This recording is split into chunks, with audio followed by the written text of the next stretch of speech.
Welcome to Acera's new employee / mid-career webinar. In this webinar, we are assuming that you're either new or you're somewhere in the middle of your career, hence the name of the webinar. The bottom line there is that you're not yet near retirement, which is a good thing because it means that you still have plenty of time to plan for your retirement. So in this webinar, I'm going to tell you all the things that you might want to know about doing that planning. Since you're curious enough about retirement planning to watch this, you probably have some questions. Questions like, what do I need to know about my pension? Do I need to do anything? And if I need to do something, what do I need to do? Well, I'm going to answer those questions and more, because of course you all will have more questions. And I have arranged the answers to all of your questions in the form of this checklist. So we're going to go through this checklist during the webinar. I'm going to tell you about understanding some retirement basics. I'm going to help you get an understanding of some retirement basics. I'm going to help you understand some pension math. It's not a ton of math. It's just a little bit. It's like one multiplication. So don't sweat if you get nervous about math. I'm going to show you our retirement formula, and I'm going to talk about purchasing service credit. I will also show you how to get a pension estimate. And this is peering into the future to see what your future benefits from Acera might hold for you. I'm going to talk about understanding your retirement eligibility, and I'm going to help you understand when you actually become eligible to physically retire. We'll talk about additional benefits. I will help you designate your beneficiary or beneficiaries for death benefits. We'll talk about some career planning options. And what I mean by career planning options is whenever you leave your job in the future, because you're going to leave at some point, what are your options in regards to your account with Acera? Then I will talk about making a retirement planning picture, which is looking into the future a little bit and using some technology to get you on a trajectory to having the retirement that you might be able to enjoy when it finally comes around. And as part of that, we'll talk about starting a 457B account. And one of my team members from the 457B plan will be joining us to talk about that. And then you can sign up for Acera News. Okay, so let's jump right in. First off, let's talk about understanding retirement basics. We'll start at the beginning of the story. Who is Acera? Well, Acera, in one sense, is this acronym that stands for the Alameda County Employees Retirement Association. But it's made up of a lot of people at Acera. And what we do, me and my 90 or so colleagues, our entire job is to provide retirement, disability, and death benefits to our members. And that's all of you. So you are part of Acera. And you're part of Acera because of the position that you work in and who you work for. So you either currently work full-time or at some point in the past you worked full-time in a retirement eligible position for one of the 6 public employers that participates in Acera. These are the 6 public agencies that use Acera to provide retirement benefits to their employees. As a member of Acera, with every paycheck you get, you contribute to the retirement fund. So you're not just getting it for free, you're paying for it. You're paying into it. You're deferring your wages for later. Okay, so that goes into Acera's fund. And if you look at your pay stub, you can verify that if you look at the before tax deductions column. This is an example of a county pay stub. And in that column, you'll see a line that says retirement. Maybe it says your tier in there, and we'll talk about tiers in just a minute. And you'll see money coming out of your check, and that is being sent over to Acera's fund. And every time you make a contribution, your employer is also contributing to Acera's fund. And we don't just let that money sit there and stagnate. We invest it all over the world in a diverse array of investments, and we earn a lot of interest, which is why the arrow is going back and forth. That's our investments going out, interest coming back in. That gives us, from these 3 sources of income, the employee contributions, employer contributions, and interest, this big pool of money that we call Acera's fund. So what do we do with that money? Why are we collecting all this money and earning all this money? I'll tell you. because you, as you work, are earning credit toward retirement. So this is an example of you working, perhaps, and throughout your entire career, you're earning credit toward retirement. And then at some point in the future, you stop earning credit toward retirement and you start collecting the retirement that you've earned. And you're going to collect that retirement that you've earned in the form of a monthly payment. And you're going to get that every month for the rest of your life. You cannot outlive your retirement. It goes for the rest of your life, every single month. So it's a secure retirement that you can count on for the rest of your life. It's actually a really beautiful thing. Pensions are special. And when I say pensions, I'm going to throw this term around. So on this slide, I'm showing you retirement allowance. You'll also hear me talk about or see on the slides pension, pension benefit, pension allowance, retirement benefit. These are all synonymous terms for this idea, this monthly payment that you'll get every month for the rest of your life. Okay. And the reason pensions are special, and to give you an example of how pensions are special, is that throughout your career, like I said, you're going to contribute with every paycheck to the retirement fund. Okay, then you retire. Within your first 3 to 5 years of retirement, we're going to give you all that money back. You get it all back. And then some. Because your employee contributions will be exhausted. Then we move on to the employer contributions, and then we start paying out of the interest. And the interest actually pays for 3/4 of your retirement. So what that means is that you retire within that first 3 to 5 years, you get all your money back. And then let's say you're retired another 20, 25, 30, 35 years, however much longer you live. It's like this amazing bonus that you get. But it's not really a bonus because that's just how the system works. Your contributions are used to earn that ton of interest. And then you get all that back in the form of that secure monthly payment. So that's how pensions work, and that's why they're special. Let me show you some pension milestones. These are the milestones that you will encounter with your membership in Acera. Okay, first off, we have your date of hire. This is your first day in that full-time retirement eligible position. Okay, so if you started out in that position, this would be your first day of work, basically, the first day that they told you to show up to work. Some of you may have started out part-time and then got hired into a full-time position. This is the first day of that full-time retirement eligible position. Okay, then for most people, what happens is 2 weeks goes by, and the first day of your second pay period is your first day of membership in Acera. And this is the day that you start earning credit toward retirement. Now, 2 of our employers, the Housing Authority and Livermore Area Recreation and Parks District, these 2 are actually the same day. There's no 2-week gap. So your date of hire is your first date of entry into Acera. For everyone else, it's the first day of your second pay period. Okay, next milestone. You start working your job. You start earning credit toward retirement. Then 5 years goes by. Once you earn 5 full-time years, or the equivalent of 5 full-time years, you're considered vested in the retirement system. And vesting, it kind of just means guaranteed. So there are a lot of benefits that then come available to you once you achieve that 5 years of service credit, and you're considered vested in the system. And those benefits are the vested benefits, the guaranteed benefits. Okay, then there's a milestone after that. And it's not a fixed amount of time because it's going to be based on some combination of your years of service credit, which is how many years you've worked, and your age. And there's some combination of those two that gets you to retirement eligibility, the minimum retirement eligibility. And I'll tell you what those combinations are later on in the presentation. And so it's going to be different for everyone. But this is the first day that you are eligible to retire, and you can retire on that day if you want to.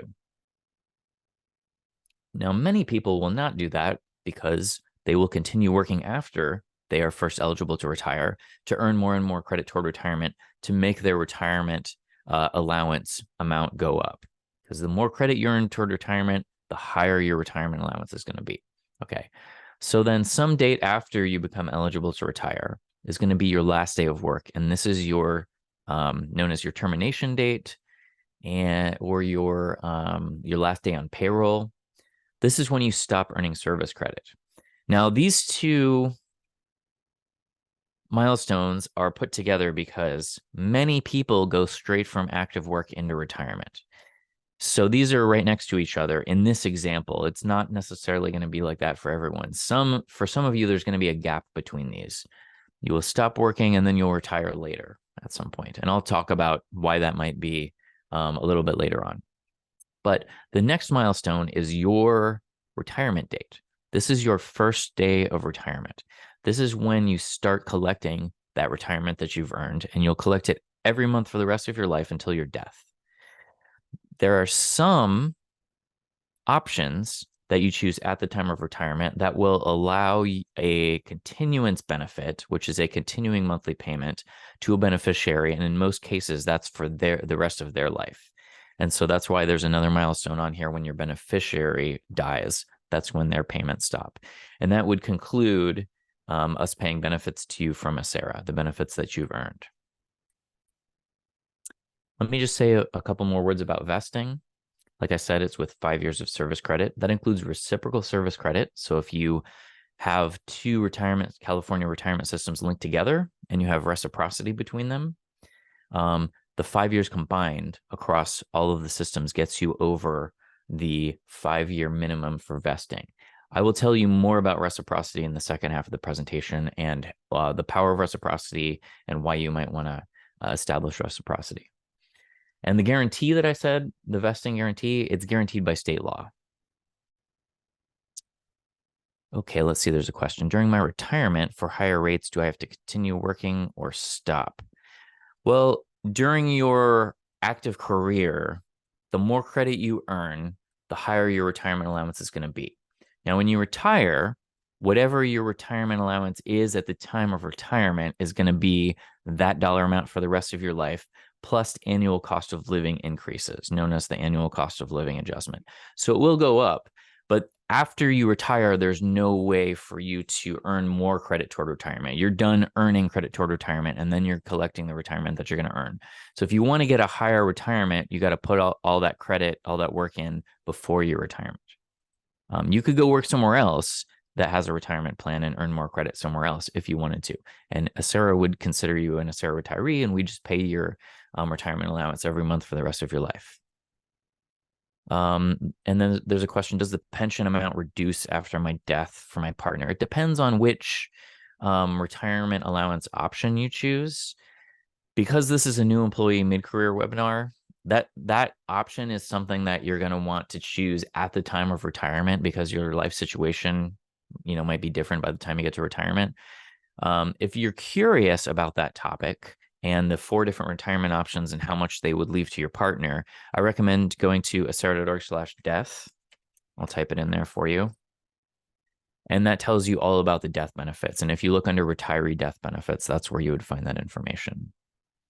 And the guaranteed vested benefits are, like I said, the monthly retirement benefit for life, annual cost of living increase, and a $1,000 lump sum death benefit. And there's other death benefits based on the 4 different retirement options. And when I say 4 different retirement options, what I mean is 5 different retirement options. There's the unmodified option and options 1 through 4. Sorry to confuse you on that. Okay, so let me tell you about your tier. You all are in one of these tiers, and it is based on when you entered Acera. Okay, now first you got to find your timeline here. So if you are a safety member, you're going to look at the bottom. Safety members are sheriff's deputies, probation officers, and there may be some other sworn officers in there. So you're going to look at the bottom line. Now, everyone who's not a safety member is a general member. So you're going to look at the top timeline, unless you're a general member who works for the Housing Authority or a general member who works for Livermore Area Recreation and Parks District. And then you would look at the appropriate timeline. The way it works is you enter Acera before the cutoff date for the tier that puts you in the earlier tier. So for example, if you're a general member, you entered Acera before July 1st, 1983, that would put you in tier 1. If you entered Acera July 1st, 1983, all the way up to December 31st, 2012, that would put you in tier 2. If you entered Acera January 1st, 2013 and beyond, that puts you in tier 4. Okay. Now you can see that the safety members have a few more versions of tier 2 with different cutoffs. The difference between tier 2C and tier 2D is a choice that you had if you entered between these dates. You had the choice to choose one. And if you don't remember what you chose, you can log into your account on our website and see what your tier is. And in fact, that's true for any of you. If you don't remember your date of entry, or you just want us to tell you what it is and tell you what your tier is, you go ahead and log into our website. You go to acera.org/login, or you could just go to acera.org, press the login button. Once you get in there, it will tell you what tier you're in. Okay. But this is just kind of to illustrate how the tier works, how the tiers work, and why you are in a particular tier. It's because of when you joined Acera. Now, if you have reciprocity and you've been linked to a retirement system, and your earliest date of entry in a linked system will determine which tier you go into. Okay. And then there's a question, why is there no tier 3 for general members? That is because Livermore Area Recreation and Parks District created tier 3 just for their employees. So I guess their board passed that, and then they worked with Acera to create that tier. Okay, so I'm going to show you this slide right now, and we're going to come back to this topic at the end of the presentation.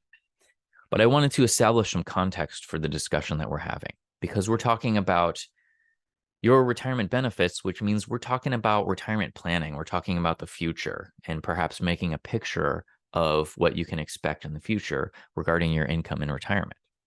Your income in retirement is going to come from 3 sources: your Acera monthly pension and any other pensions that you have, Social Security, and anything besides that is going to be your personal savings and investments.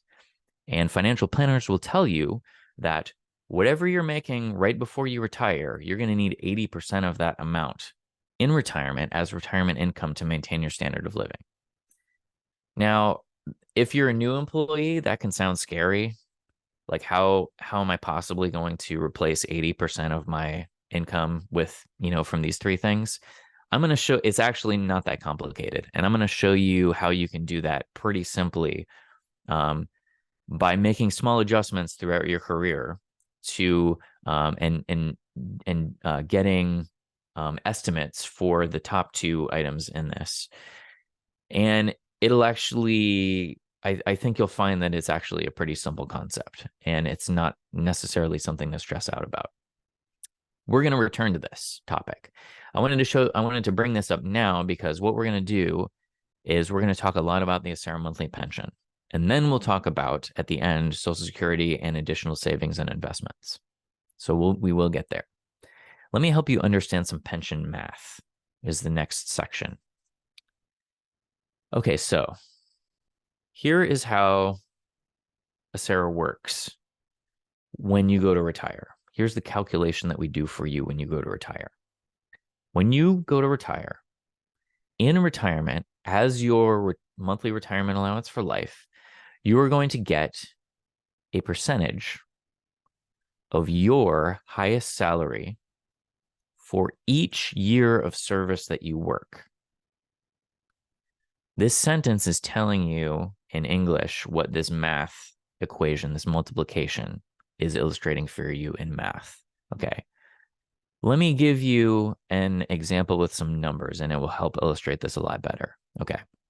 So let's say that the percentage of your highest salary that you are going to get for each year of service when you go to retire is 2%.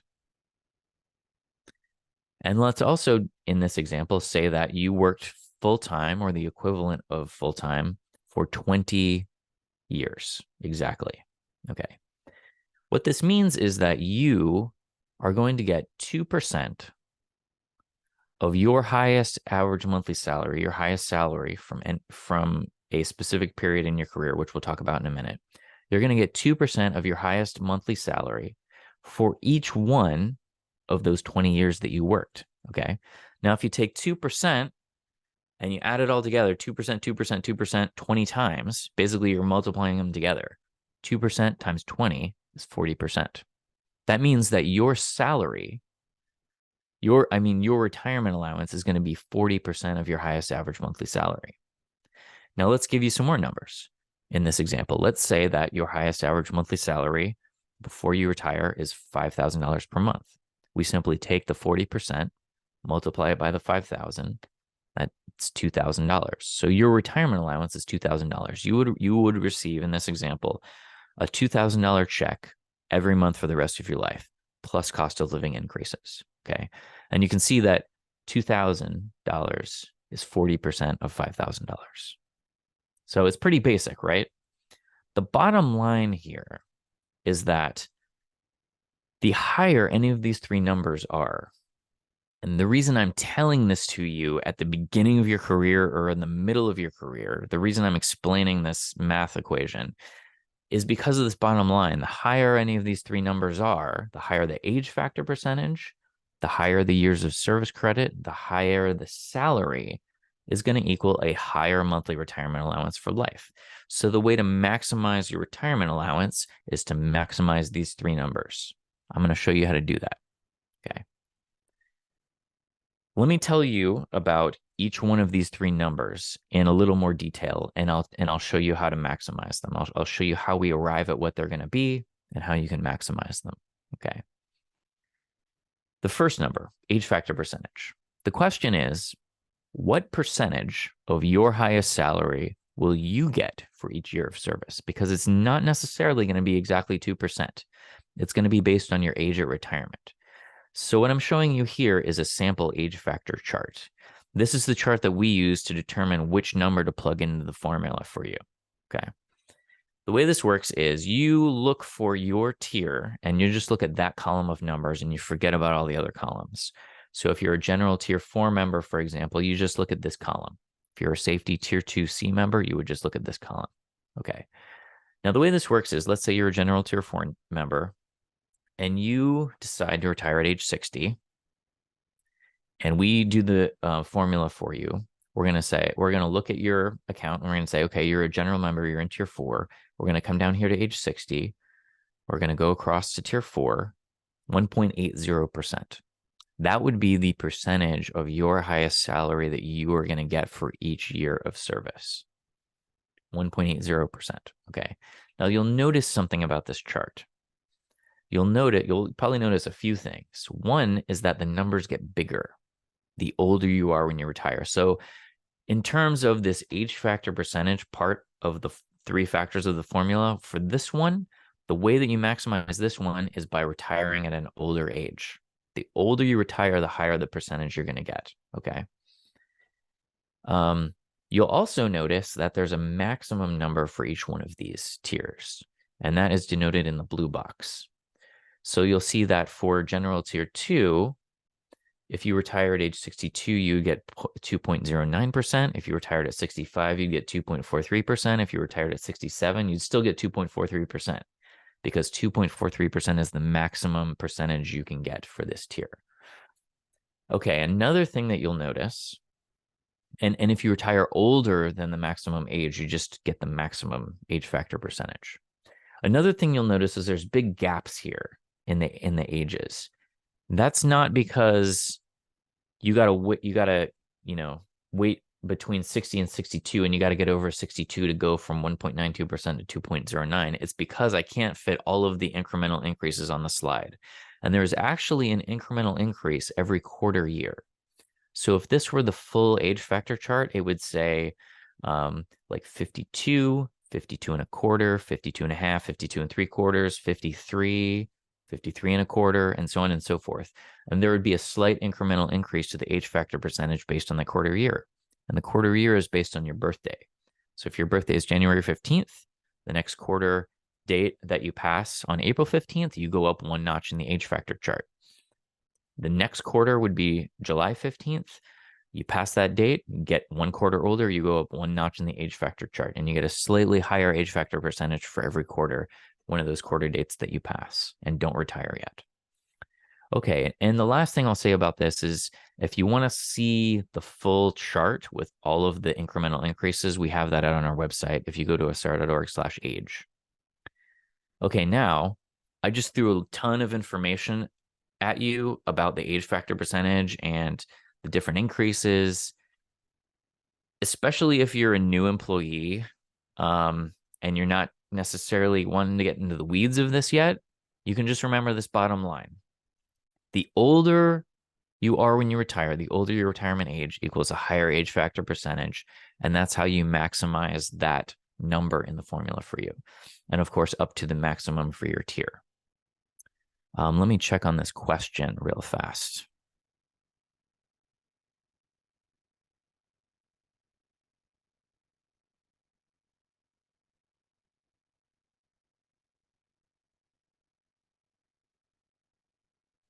Okay, there's a question.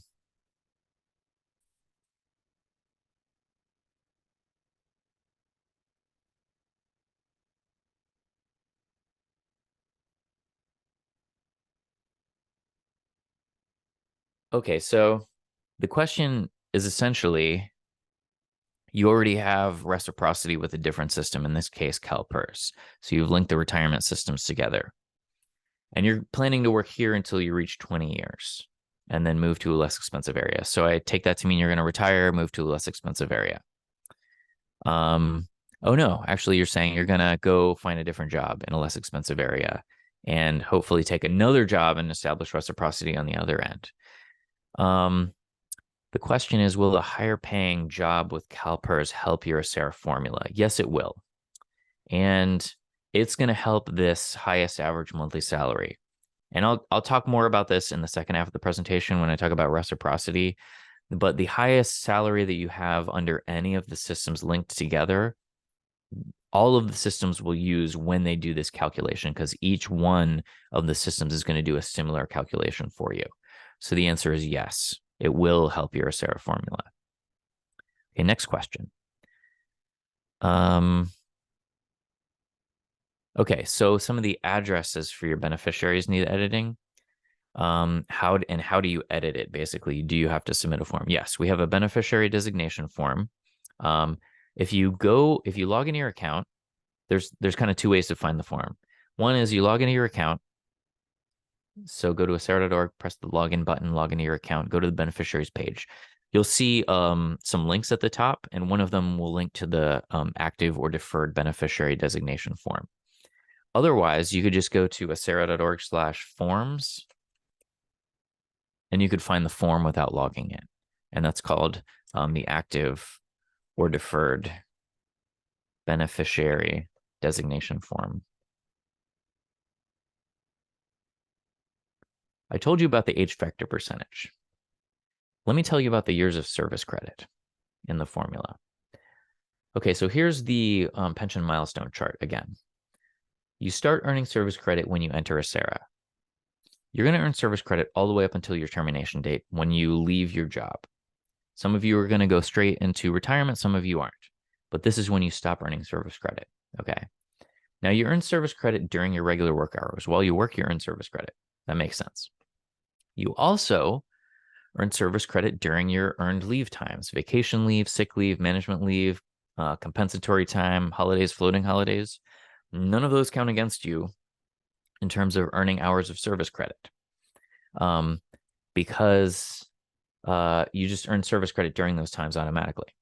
Now, you don't earn service credit during these times. If you ever go out on leave without pay, you're not earning service credit because you're not getting a paycheck. If you purchase additional vacation, some of our employers will allow that.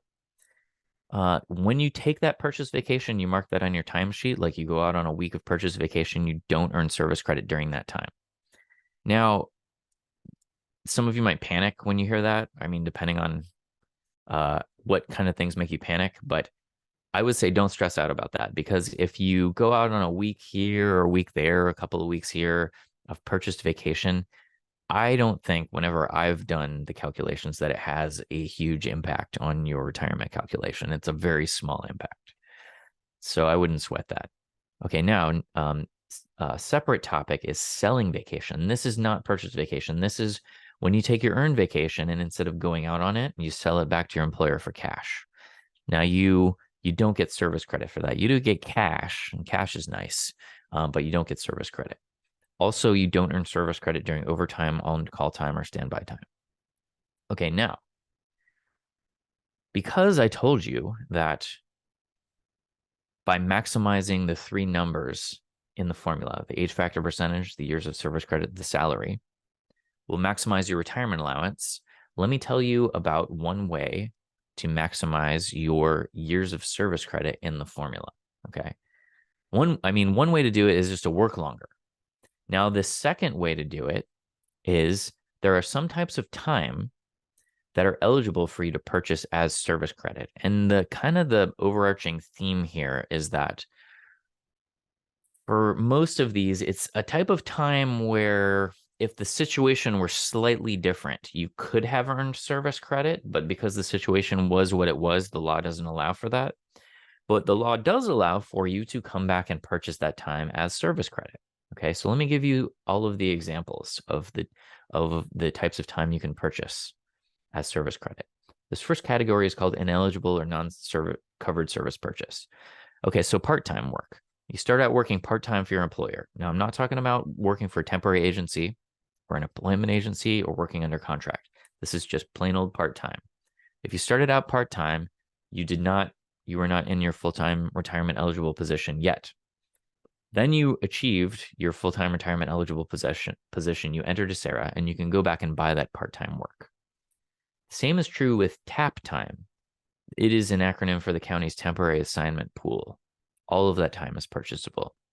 Additionally, if you worked seasonally, intermittently, worked service as needed, project, per diem work, there may be some other labels, that's purchasable. Okay. There's the 2 weeks between your date of hire and your date of entry. That's purchasable. There's unpaid medical leave. And what this is where you go out on leave, on medical leave, okay?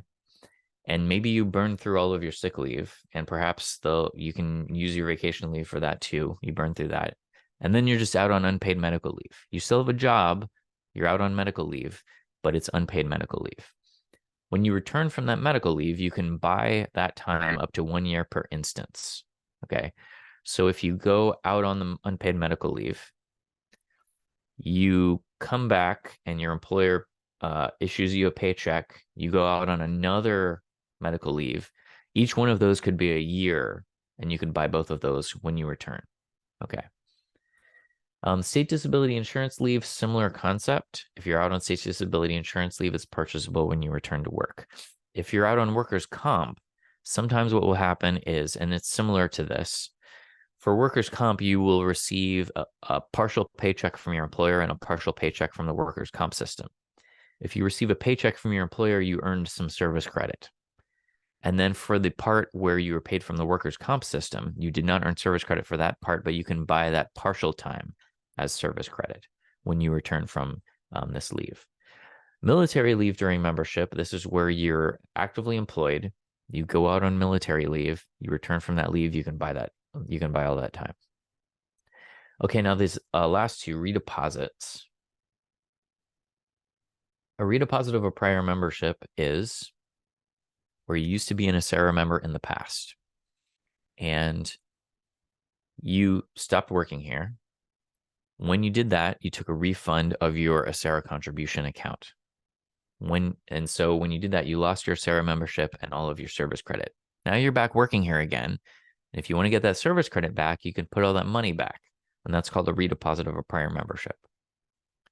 A redeposit of community property is where you have earned a certain amount of service credit with ACERA. And while you were earning that service credit, you were married or you were in a state registered domestic partnership. And you got divorced or dissolved that state registered domestic partnership. And when that happened, because your ACERA retirement account is considered community property in California, part of it got divided and given to your ex-spouse or partner. And when that happens, they get part of your service credit and they get part of your contribution account and a corresponding part of your contribution account. Now, they have the option of taking a refund, which means that they take all that money out. If they do that, we'll send you a letter in the mail telling you that they did that. And then you have the opportunity to put back an equivalent amount of money, and you could get that equivalent amount of service credit back. So it's a pretty powerful thing that you can do with the redeposit of community property. The last category, other California prior public service. This is when you worked for another California public agency and you're not eligible for their pension under whatever pension system they use because you either didn't work there long enough to qualify for the benefits or you already took a refund from their pension system. You can buy that time as a SARA service credit. So for example, if you worked a year for East Bay Mud, you could buy a year's worth of a SARA service credit.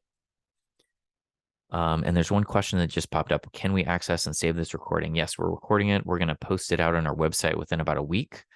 If you can't wait that long, if you go to asara.org/seminars, we have recordings of all of the previous ones of these seminars, and they're all pretty similar.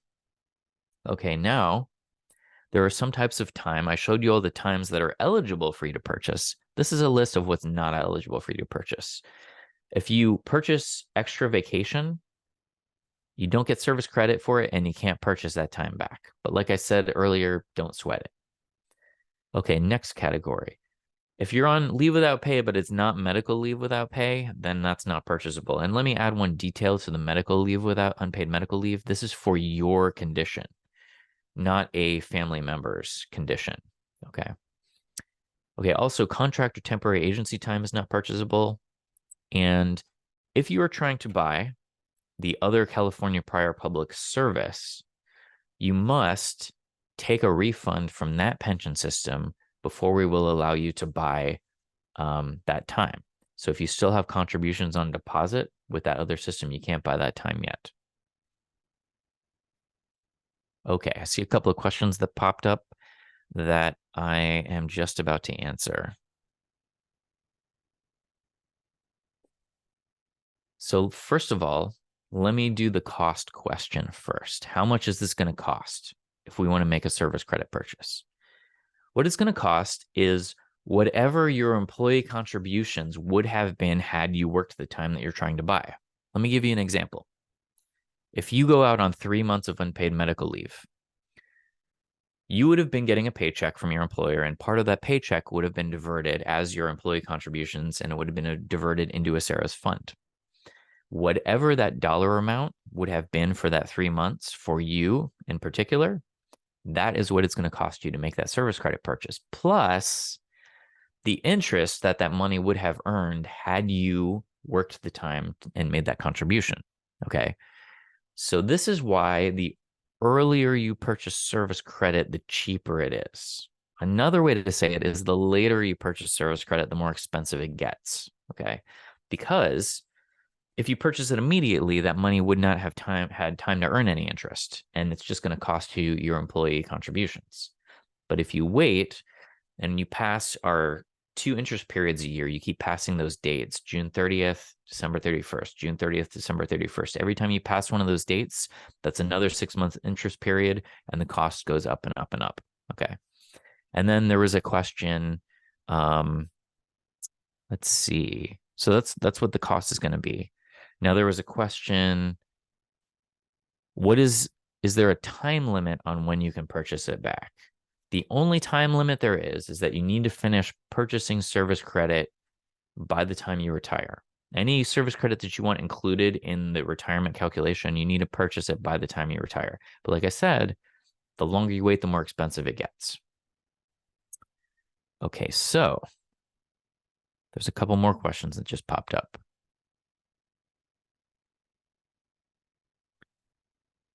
Okay, the first one is, does the TAP purchase count toward vesting? So yes, all of these top types of service credit purchases count toward vesting. The only one that doesn't count is the other California prior public service. And then there's a question, what again is the purpose of purchasing service credit? Okay, good question to bring us back into context. So let me go back to the retirement formula. If you remember, when you go to retire, we're going to do this calculation that's going to determine your monthly retirement allowance. This is a multiplication. So the higher any of these 3 numbers are in the multiplication, that's going to equal a higher monthly retirement allowance for life. So what the purpose is to maximize this service credit number by working as long as you can or is reasonable to achieve the monthly retirement allowance rate that you want. And then on top of that, you can purchase additional vacation, and that'll boost the service credit number. So whatever you earn plus whatever you buy is going to equal the service credit we put in the formula for you. So the reason to purchase service credit is because it makes your retirement allowance amount go up. There's a question, is the service credit purchase based on your salary at the time of work or your current salary? It's based on your salary at the time that you were working. So if this 3 months of unpaid medical leave in my example that I was giving was from 5 years ago, it would be based on your salary from 5 years ago and whatever your contribution rate was back then. And then there's another question regarding TAP. Eligible time would be the total number of assignment hours worked during TAP employment. I think for TAP, it's not, you're not going to, I doubt that you will be allowed to include any hours you have that are more than full-time, like overtime, because overtime doesn't count for this. But I think for TAP, all of your full-time TAP time is purchasable. The way that you determine what the actual cost is going to be for you is by submitting a service purchase request, okay? So if you know that you have one of these types of time that you already want to buy, or you're interested in buying, you want to get what the cost is, you log into your account on our website and you submit a purchase redeposit request.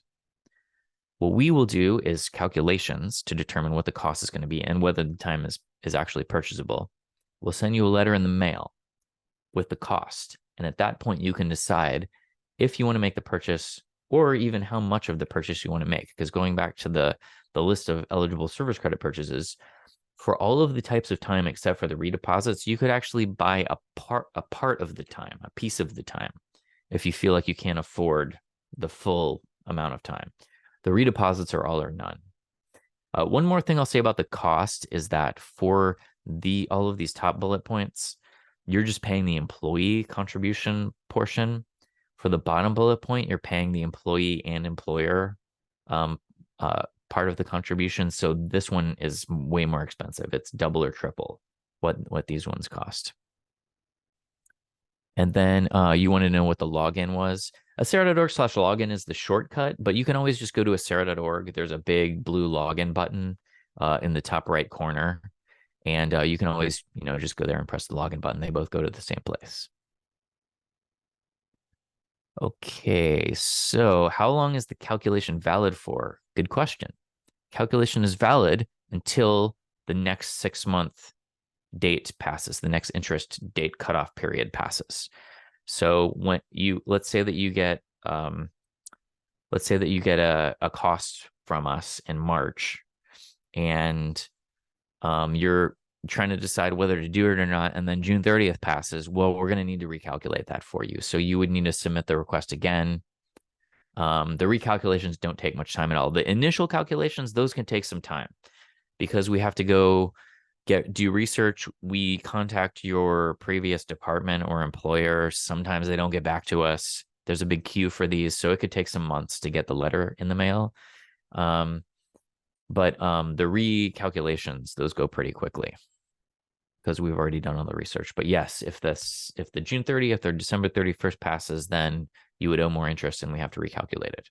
You do have some purchase payment options, okay? Your first option is to write us a check.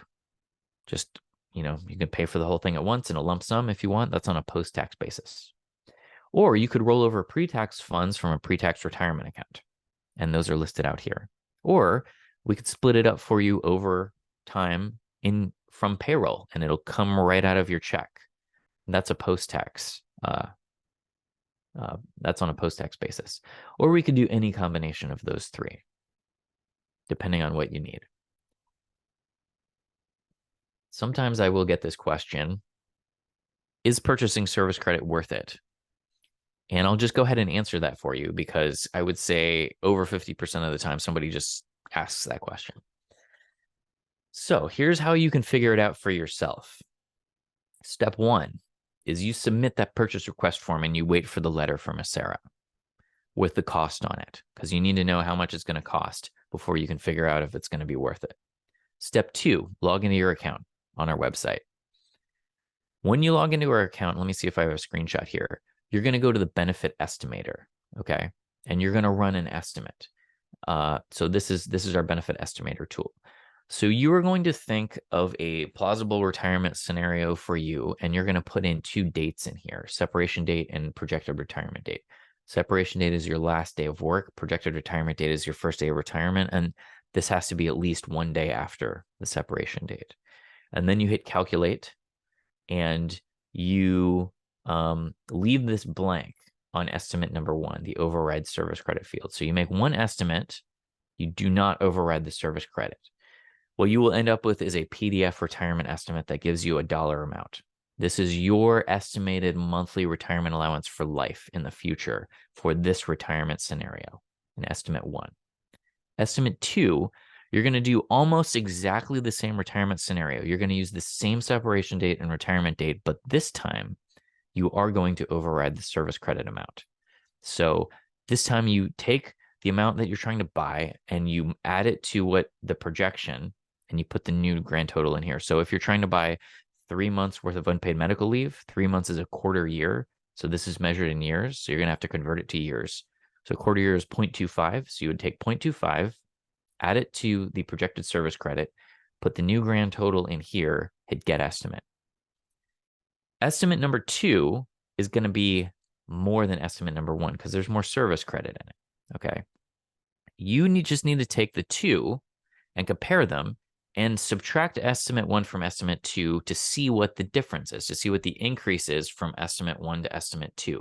How much more is estimate 2 giving you per month? Okay. So once you know how much more estimate 2 is giving you per month, then you take the purchase cost from the letter. Let's say that we told you it's going to be $5,000 to make the service credit purchase. And let's say $1,000 to make the service credit purchase. Let's say $1,200. Let's do that as an example just to make it easy. And let's say the monthly allowance difference is $100. So the difference between estimate 1 and estimate 2 is $100 bump up in your retirement allowance. Well, you take that purchase cost of $1,000, you divide it by the difference, which is $100, and that tells you how many months it will take you to get that money back in higher retirement allowance payments.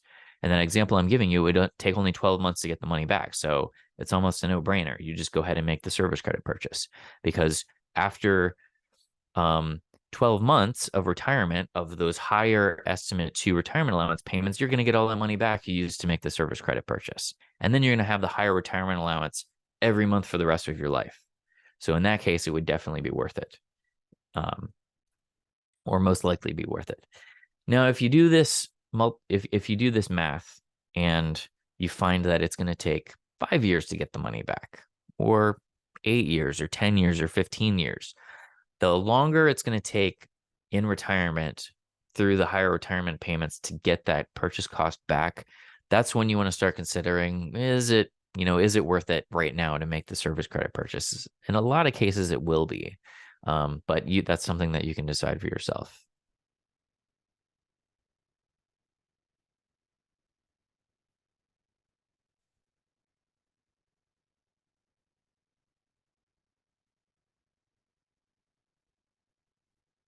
Okay, there's a question. Let's say your salary is $100,000 a year and you have you want to purchase 1 year of tap time.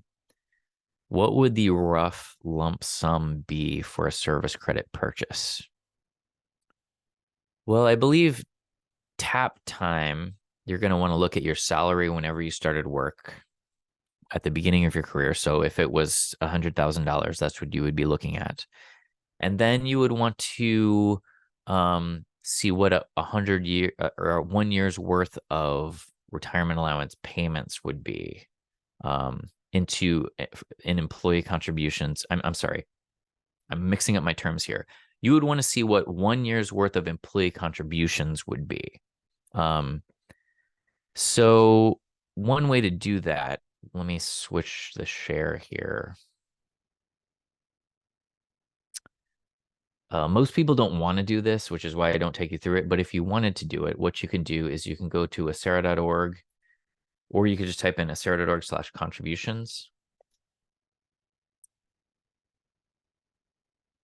And it will take you to the contribution rates page.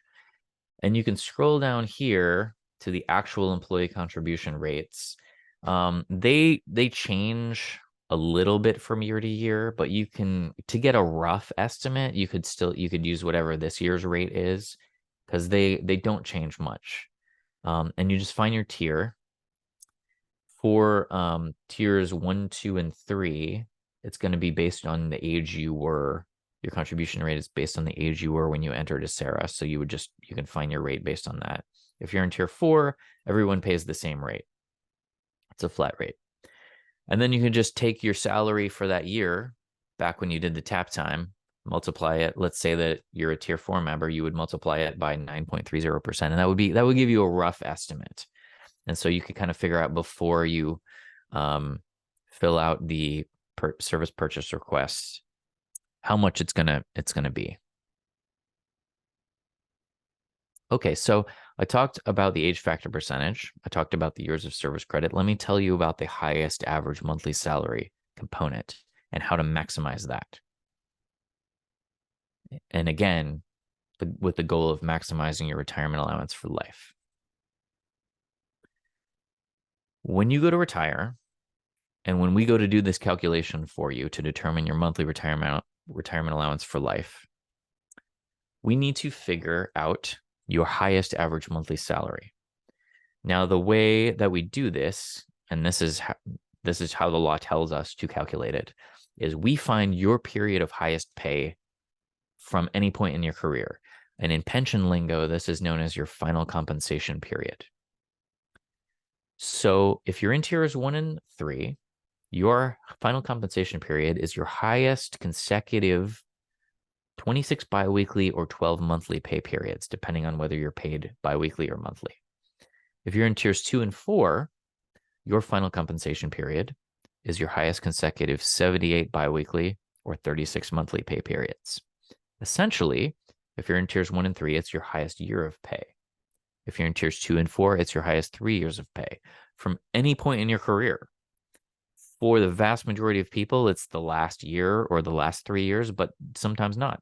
Sometimes people will take a different position later in their career, and then their highest period of pay is somewhere earlier. Okay. To arrive at this highest average monthly salary figure for the formula, we simply take the total dollars you make during that highest year or highest 3 years, divide it by the number of months in that period to get an average. And that tells us what your highest average monthly salary is. We take that salary number, plug it into the formula, multiply it by the other two factors, and that tells us your retirement allowance. Now, what type of pay is included? First of all, it's all gross pay before any deductions are taken out. Now, your base pay is included in the calculation, of course. For some of you, you may have other types of pay codes, sometimes known as footnotes, and some of these may count, some of these may not. And if you want to know whether your other pay code counts, I can't tell you off the top of my head because there's like 1,000 of them, but you can go to acera.org/paycodes and you can see for yourself. You open up the PDF for your employer, find your pay code, and it'll just say yes or no whether your pay code counts toward the highest salary calculation. Overtime never counts. Now, for some of you, we can include vacation sales, compensation for vacation sales, and compensation for vacation cash out. So this is basically if you have vacation that you've earned that you don't take, and instead you get cash for it, that money that you get paid could boost your highest average monthly salary. I don't take a deep dive into this topic in this webinar because it's not necessarily something that you need to be concerned about earlier in your career. It is something you might want to know about maybe 3 years before your retirement. If you're curious about it, you can do one of two things. You can go to acera.org/vacation, and it will describe what the limits are on how much vacation sales and cash out we can include. Probably an even better thing to do is go to our pre-retirement webinar, one of our recordings up at acera.org/seminars. go to the pre-retirement webinar where I do take a deep dive into it, fast forward through the YouTube video until you get to this slide, and then I do like a 20-30 minute explanation of that topic. For tier 4 people, and actually tier 3 people, you can't actually do this, so you don't even have to worry about it. It's just tiers 1 and 2. Okay, and I see a question that just popped up. How do I calculate the highest average monthly salary? Final compensation period of the division.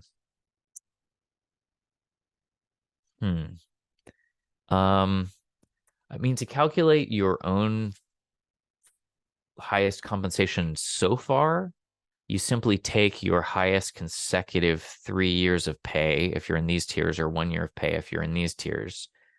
You take the total compensation during that time and divide it by 12 months or 36 months, and that's how you do it. But that's a lot of math. What I recommend is getting, and I'm about to show this to you in a few slides, but you log into your account on our website, and you go to the estimate of benefit, and you put in a retirement scenario, and it will calculate it for you, projected final average monthly salary. So that's how I recommend doing it. It's super easy that way. Okay, so let me go through a few other points before I get there. One thing is that for tier 4 members, there's a limit to how much salary we can include in the calculation. There's a cap. It's based on the Social Security wage index limit. And for general members, the cap for 2024 is $151,000 and change. And for safety members, it's $181,000 and change. The way this works is that if you have a higher annual salary than this, we can't include more annual salary dollars than this in your retirement allowance calculation, in your highest average monthly salary calculation. But what happens is, once you pass this limit in the year, let's say that you pass it in October, and then you make the rest of your salary the last 2 months of the year, we will actually stop taking retirement contributions out of your check for the rest of the year, and that will leave you with some more money in your check that you could put more money toward your deferred compensation account, your 457B account. The way that the state law is written is establish these limits, and this is just, what the law tells us to do.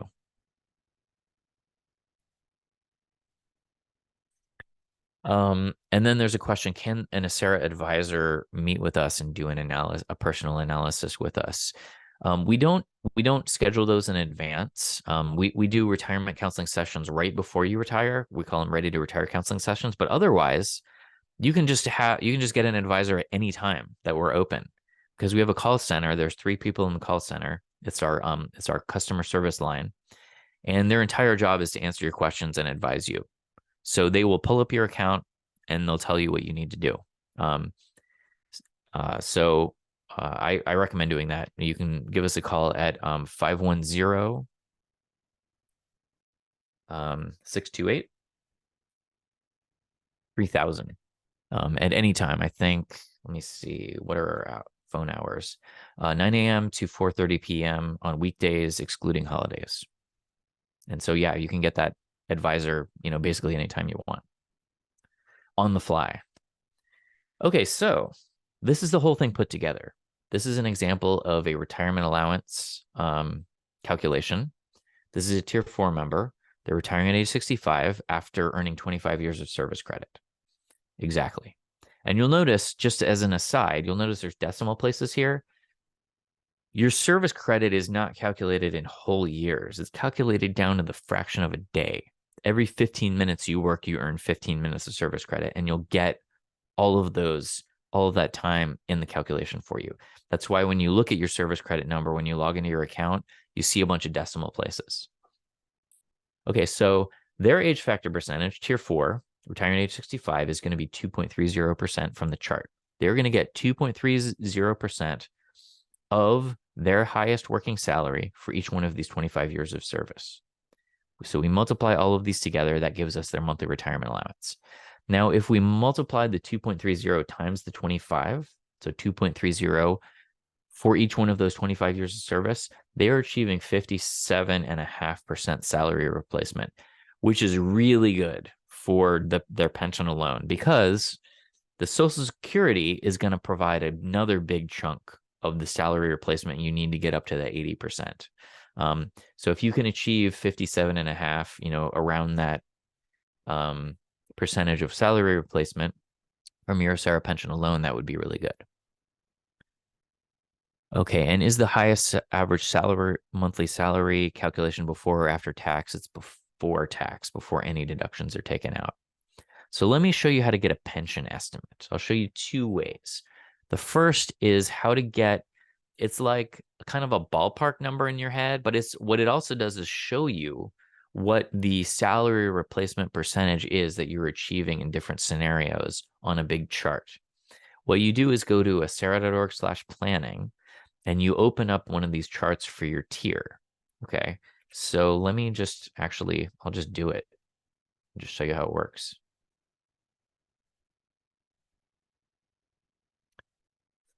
Okay, so here's our website. You can go to Acera, you can type in acera.org/planning, or you can just simply go under members. And this is the same menu on all the pages. You go under members, go down to the third one, planning your future retirement income. And you scroll down. Step 1 is getting an Acera estimate. Option number 1 is getting a ballpark estimate using these income replacement charts. So let's say you're a general tier 4 member. I'm going to press the button for general tier 4. It's going to open up this PDF. Across the x-axis is age at retirement.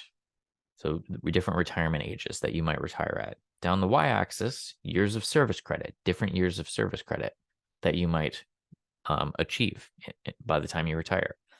What you need to do is think of a plausible retirement scenario. Let's say that I'm 30 now, and I'm thinking of retiring I'm going to retire in 30 years. If I work full time, I'll have 30 years of service credit and I'll be age 60. So I would come down here to 30 years of service credit, come over to age 60, and in that scenario, I would achieve 54% income replacement, which would be really good. One of the features of this chart is that 30 years sounds kind of like a lot, right? So what happens if I only work 29 years? Well, it's going to be a similar scenario. You just need to proceed diagonally. If you retire a year earlier, you'll be a year younger. You'll be 59 and you'll have 29 years of service. And you can see that that combination would give you 49.3% salary replacement.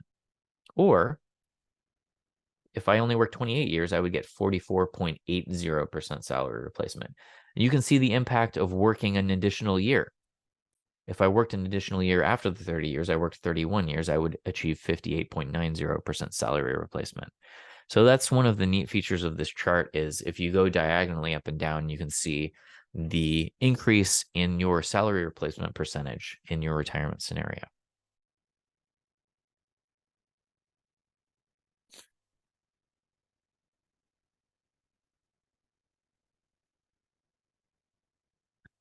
Okay, there's a question. My pay stub shows 2 Acera deductions under the pre-tax deductions. Can you explain the difference between those 2 deductions? One is higher than $100 and the other is only $40.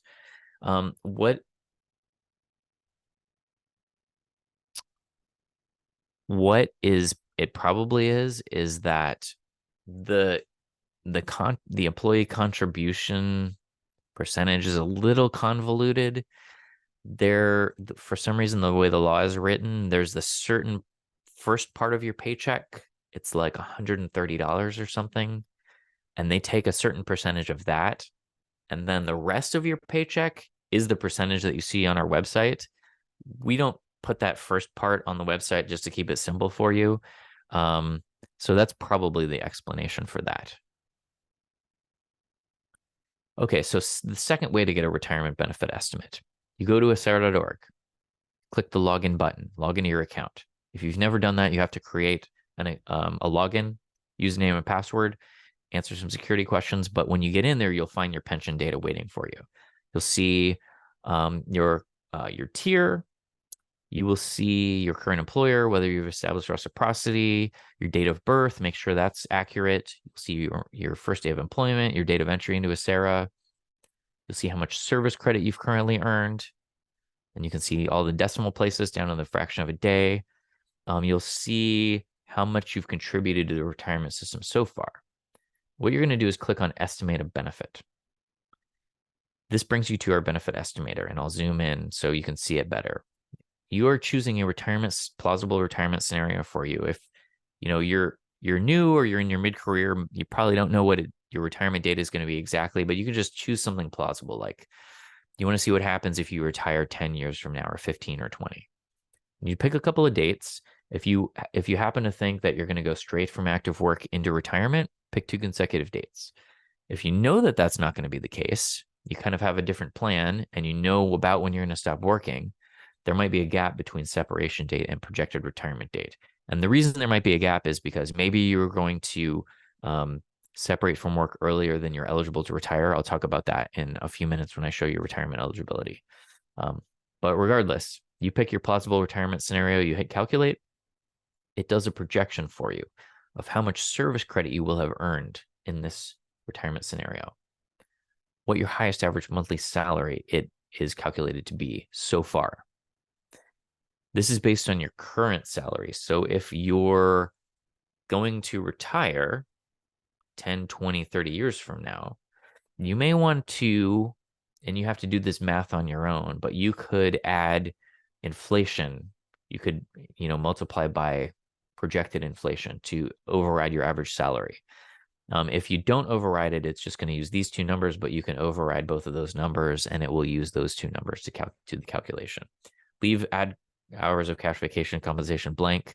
You can put in beneficiary info if you want. If you're choosing your beneficiary from the dropdown, make sure the date of birth is correct. Otherwise, go ahead and correct it in that field and then hit Get Estimate. This is your retirement benefit estimate. It's a PDF. And I'll just zoom in here to this box, which is the estimate box. It's showing you what your retirement benefit is estimated to be in the retirement scenario that you have just calculated for 4 of our 5 different retirement options. Now, I was saying earlier that you don't really need to understand the different retirement options at this point in your career. If you're curious, you can go to acera.org/death and read about them. But I recommend just looking at the top one, the unmodified option. This one pays the most, and that's why the vast majority of people select the unmodified option. And so you can just go by this number. So this is your estimated lifetime monthly retirement allowance. This is the number, this is the dollar amount that we are estimating currently based on the information you put in the calculator. This is the dollar amount that we are estimating we're going to pay you every month for the rest of your life. And I've circled it right there. Okay, so that's how you do that. Next topic before we take a break.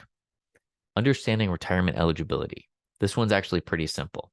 We're talking about this date on the pension milestone chart here. When are you first eligible to retire if you choose to? It's like I was saying, it's some combination of your years of service and age at retirement. So I'll show you the slide for tiers 1, 2, and 3 first, and then I'll show you tier 4 next. For tiers 1, 2, and 3, you have 3 different combinations that will get you to eligibility for retirement. Option number 1 is that you are at least age 50 and that you have at least 10 years of membership and service credit. It's been more than 10 years now since the people stopped entering tiers 1, 2, and 3. So what that means is that everyone who has 10 years of membership should have at least 10 years of service credit. But really the minimum is 5 years of service credit and 10 years of membership. But everyone who is in tiers 1, 2, and 3 entered Acera more than 10 years ago. So you don't really have to worry about that. So you have to be at least age 50 and have the 5 years of service credit and the 10 years of membership, and you're eligible to retire. Option number 2 As a general member, you can have 30 years of service credit or more. As a safety member, you can have 20 years of service credit or more and retire at any age. Option number 3 is you can be over age 70 and retire with any amount of service credit, even if it's less than the 5 years you need for option number 1.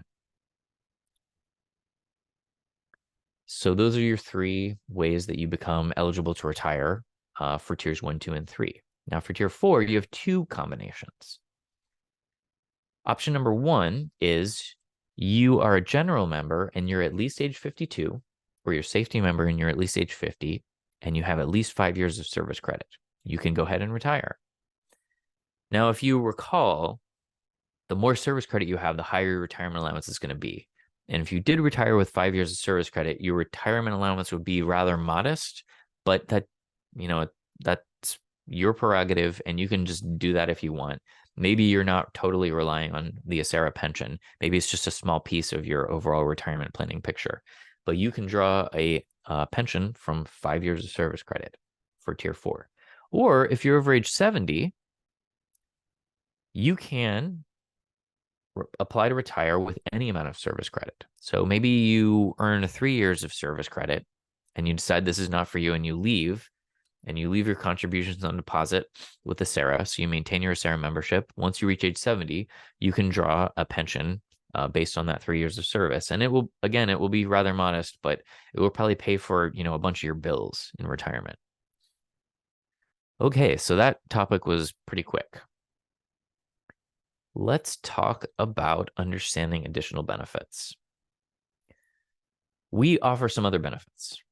There's a list of benefits that are non-guaranteed, and this includes medical, dental, and vision benefits. I'll show you a little more information about that, I think maybe on the next slide.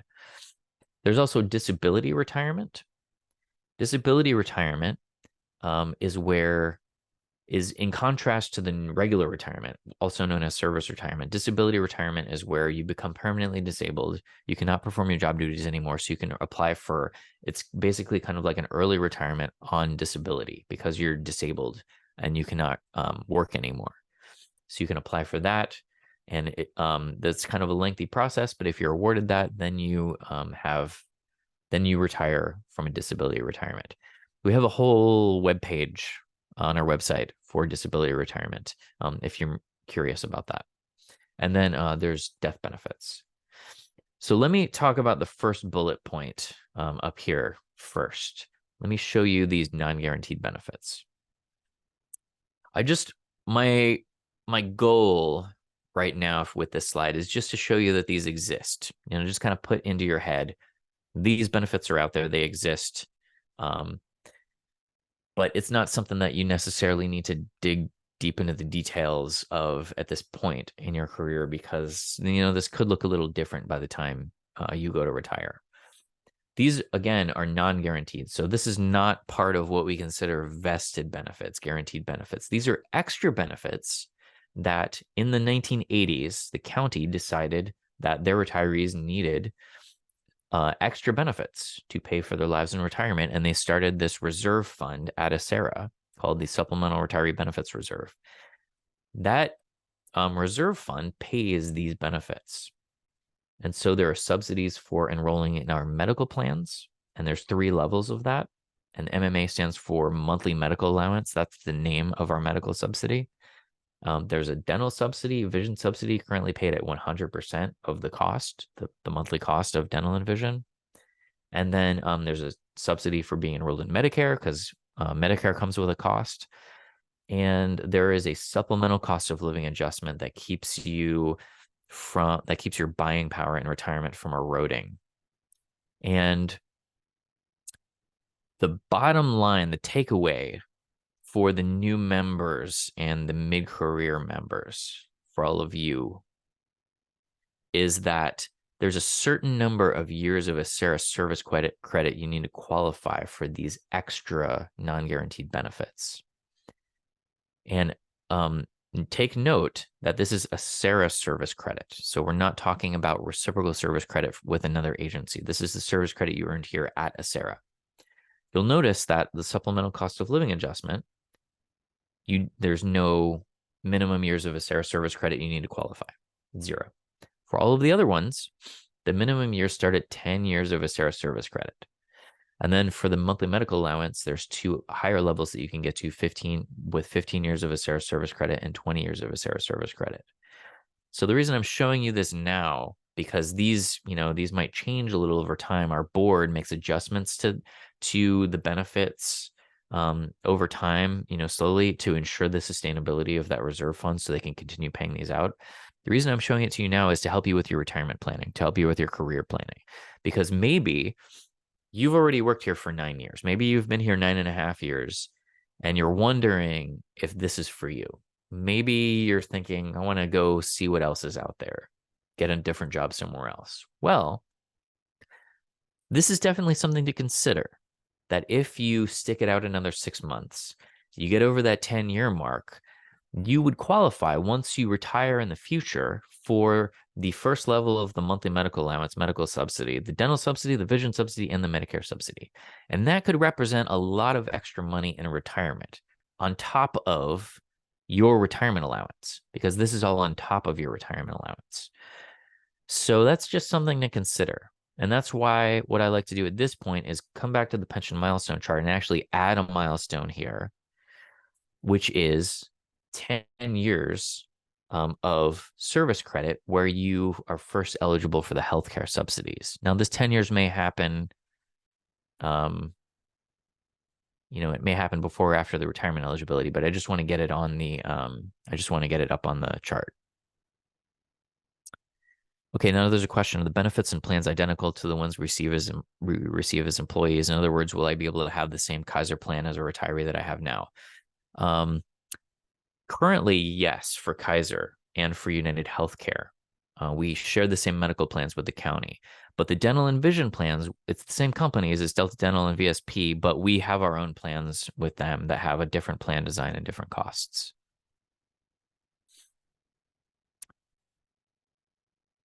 Okay, moving right along. Let me do this one more topic and then we'll take a break.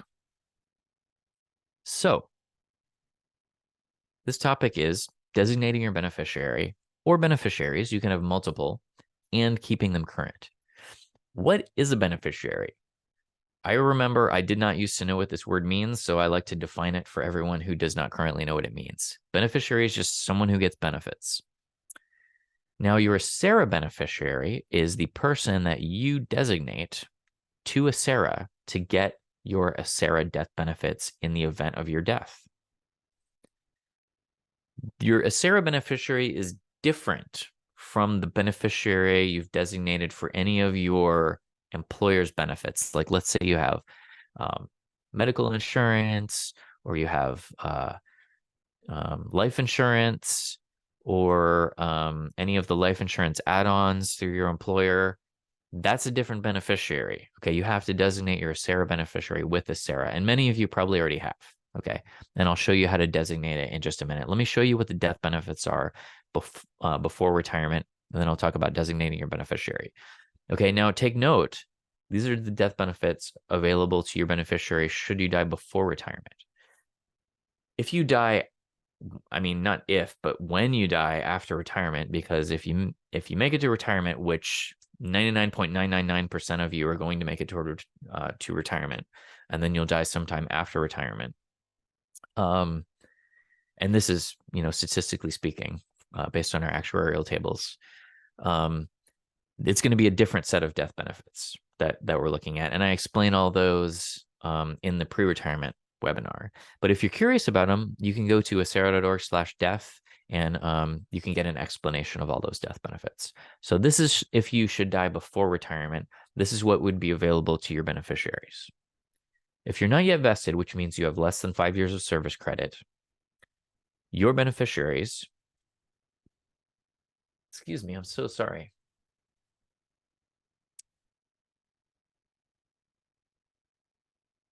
Should you die before retirement, your beneficiaries would be eligible for a return of basically a refund of your employee contribution account. We return all of the money that you paid into Acera plus all the interest that you've earned. We give it all back.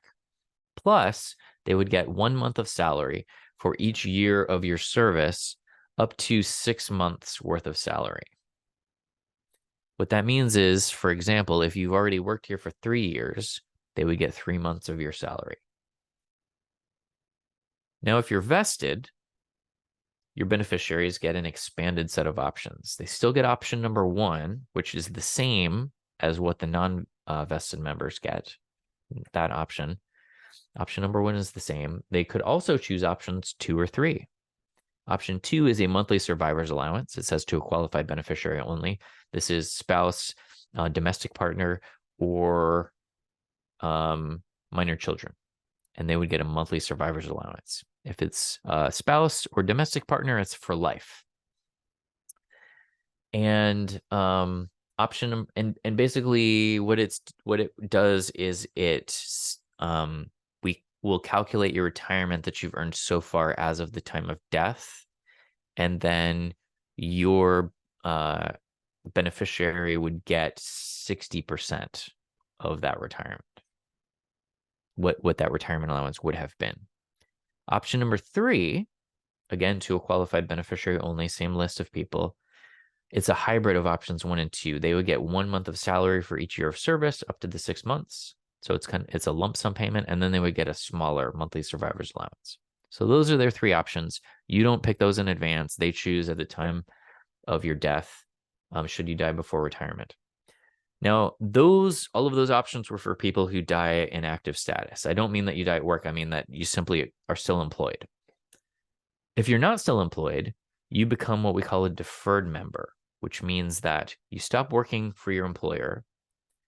You leave your contributions on deposit with Acera, so you're still an Acera member. The word member is still in there, but you're saying, I'm done working here, but I'm going to defer my retirement to a later date. I'm not going to retire yet. So a deferred member is not yet retired and is no longer working. If you die as a deferred member, what your beneficiaries would be eligible for is simply a refund of the balance of your contribution account, because that money always goes back to them. Like I said, there's more info at acera.org/death, more details about those. Okay, now how to keep your beneficiaries current. Active members and deferred members may change your beneficiaries at any time. So you can do it at any time. You do it on our active deferred beneficiary designation form. You go to acera.org/forms. All the forms are in alphabetical order. You look for active or deferred beneficiary designation form and fill it out. You can also check your beneficiaries. This is a good idea to do, because many of you, especially if you're in the middle of your career, you don't remember who you designated as your beneficiary.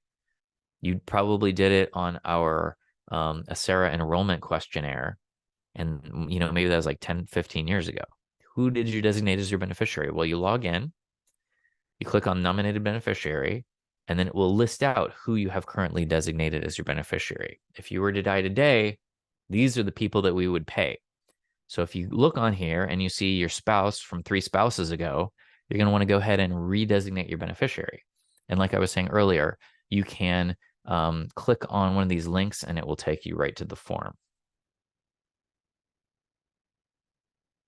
And if you submit that form today, your beneficiary is redesignated as of today. Okay, let me help you understand career planning options. Okay, let me help you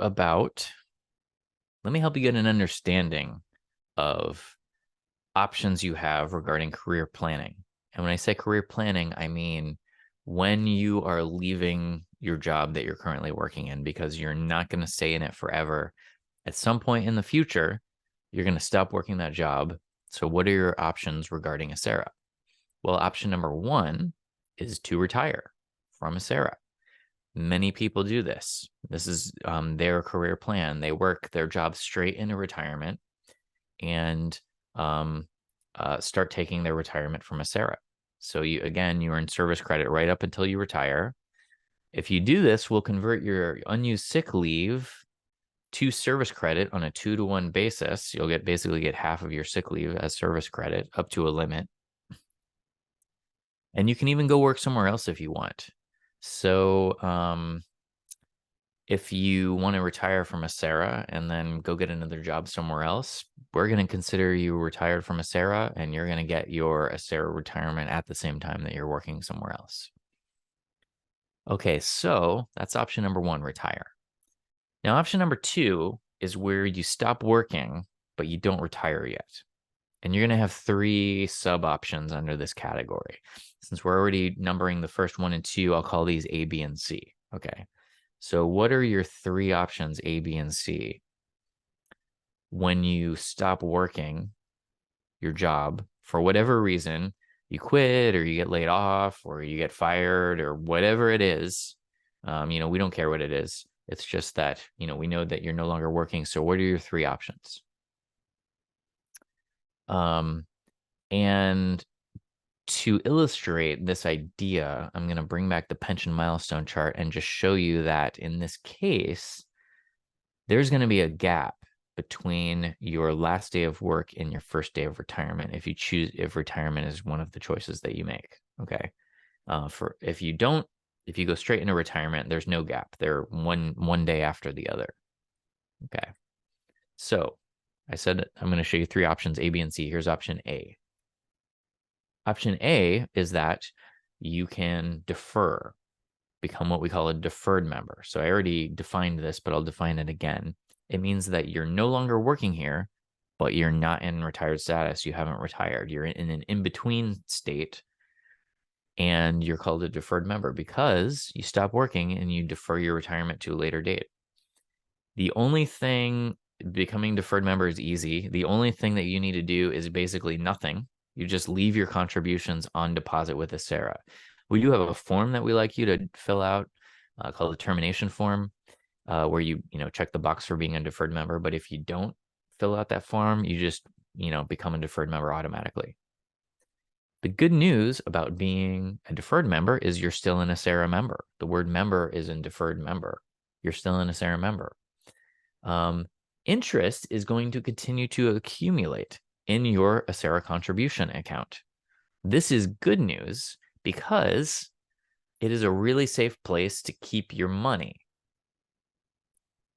You're seeing some words on the screen that say no negative interest. People ask me what I mean about that. What I mean is that if Acera's fund has adverse investment experience, like let's say the balance of the fund goes down in the short term, in a particular year, and then it always goes back up the next year, usually. But in the short term, if we don't earn any money during an interest period, we don't take any money out of your account. The balance of your account never declines. It only goes up. I cannot think of anywhere else that you can park your money where there's zero risk that earns the kind of interest that we pay into your accounts. And if you're interested in seeing the history of our interest that we pay into your accounts, you can go to acera.org/contribution. Again, that's acera.org/contributions. Contributions plural, I believe. And that will take you right to the contribution account page. And then there's a chart that shows you some historical interest rates that we've earned, and it's usually above, I think the average is above 7%. As a deferred member, you can retire later out of deferred status. I mean, that's essentially the root of the term deferred member, is you're deferring your retirement to a later date. Or you could come back to work and earn more credit toward retirement. So let's say that you're unsure what you're going to do in your career. You stop working here, but you don't know what you're going to do yet, so you don't want to retire. But then later on, you decide that you want to get another job here. You could do that. You could come back, and then you could earn more credit toward retirement and receive a higher retirement allowance once you retire. Or alternatively, you could take a refund of your contribution account at any time. So this is going to be option C. You're looking at option A right now. Option C is going to be to take a refund. I'll describe what that means. But you retain that option. You can do that at any time. So if you stop working here and you don't know what you want to do yet, you don't want to make a decision yet, you could just become a deferred member. And then, years later, you could take a refund if you want. And interest is going to continue to accumulate with zero risk during that entire time. If you want more information about that, you should go to acera.org/defer. There at acera.org/defer, I have a list. I put a list there of good reasons to defer and not so good reasons to defer. There's a question, if you defer, does that mean forfeiting your sick time to that's sick leave conversion to service credit? Yes. So that's one downside of becoming a deferred member is you lose all your accumulated sick leave if you don't go straight into retirement. But sometimes that's just the situation that you're in. Let me check on this other question.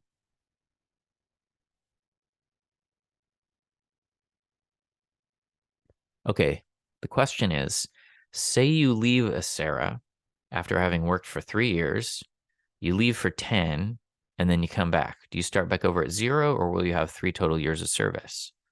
This is an excellent question for this moment, for this slide, because if you were a deferred member, if when you left 10 years ago, after having worked 3 years, you went into deferred status, so you retained your Acera membership, and then 10 years went by and you come back to work, you come back and your 3 years of service credit is still going to be sitting there waiting for you. And then you can come back and earn more service credit toward retirement. So it's just going to sit there and wait for you. Now, if you took a refund, which is going to be option C, if you took a refund 10 years ago, then when you return, you're going to see 0 service credit in there. But like I showed you in the first half of the presentation, you could redeposit that money and get your service credit back. Okay. Okay, so that's option A, becoming a deferred member. Option B is establishing reciprocity with another California retirement system. Reciprocity is where you link together at least 2 California public retirement systems.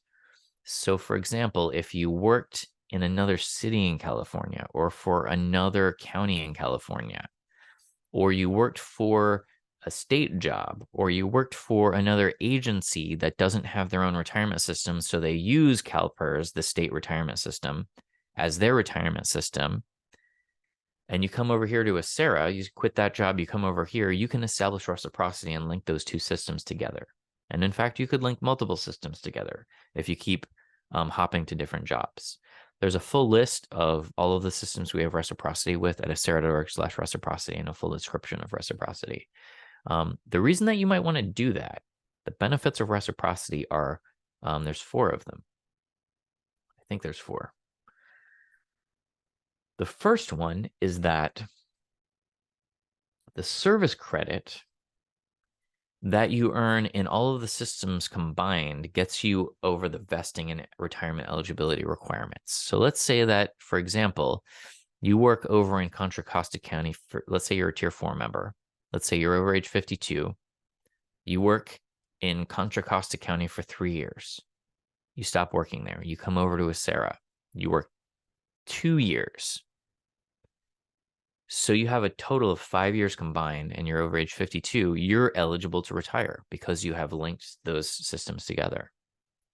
The second benefit of establishing reciprocity, and this helps better answer that question that came up in the first half of the presentation, is that the highest average salary you earn under any of the reciprocal systems, all of those systems will use when they go to calculate your retirement.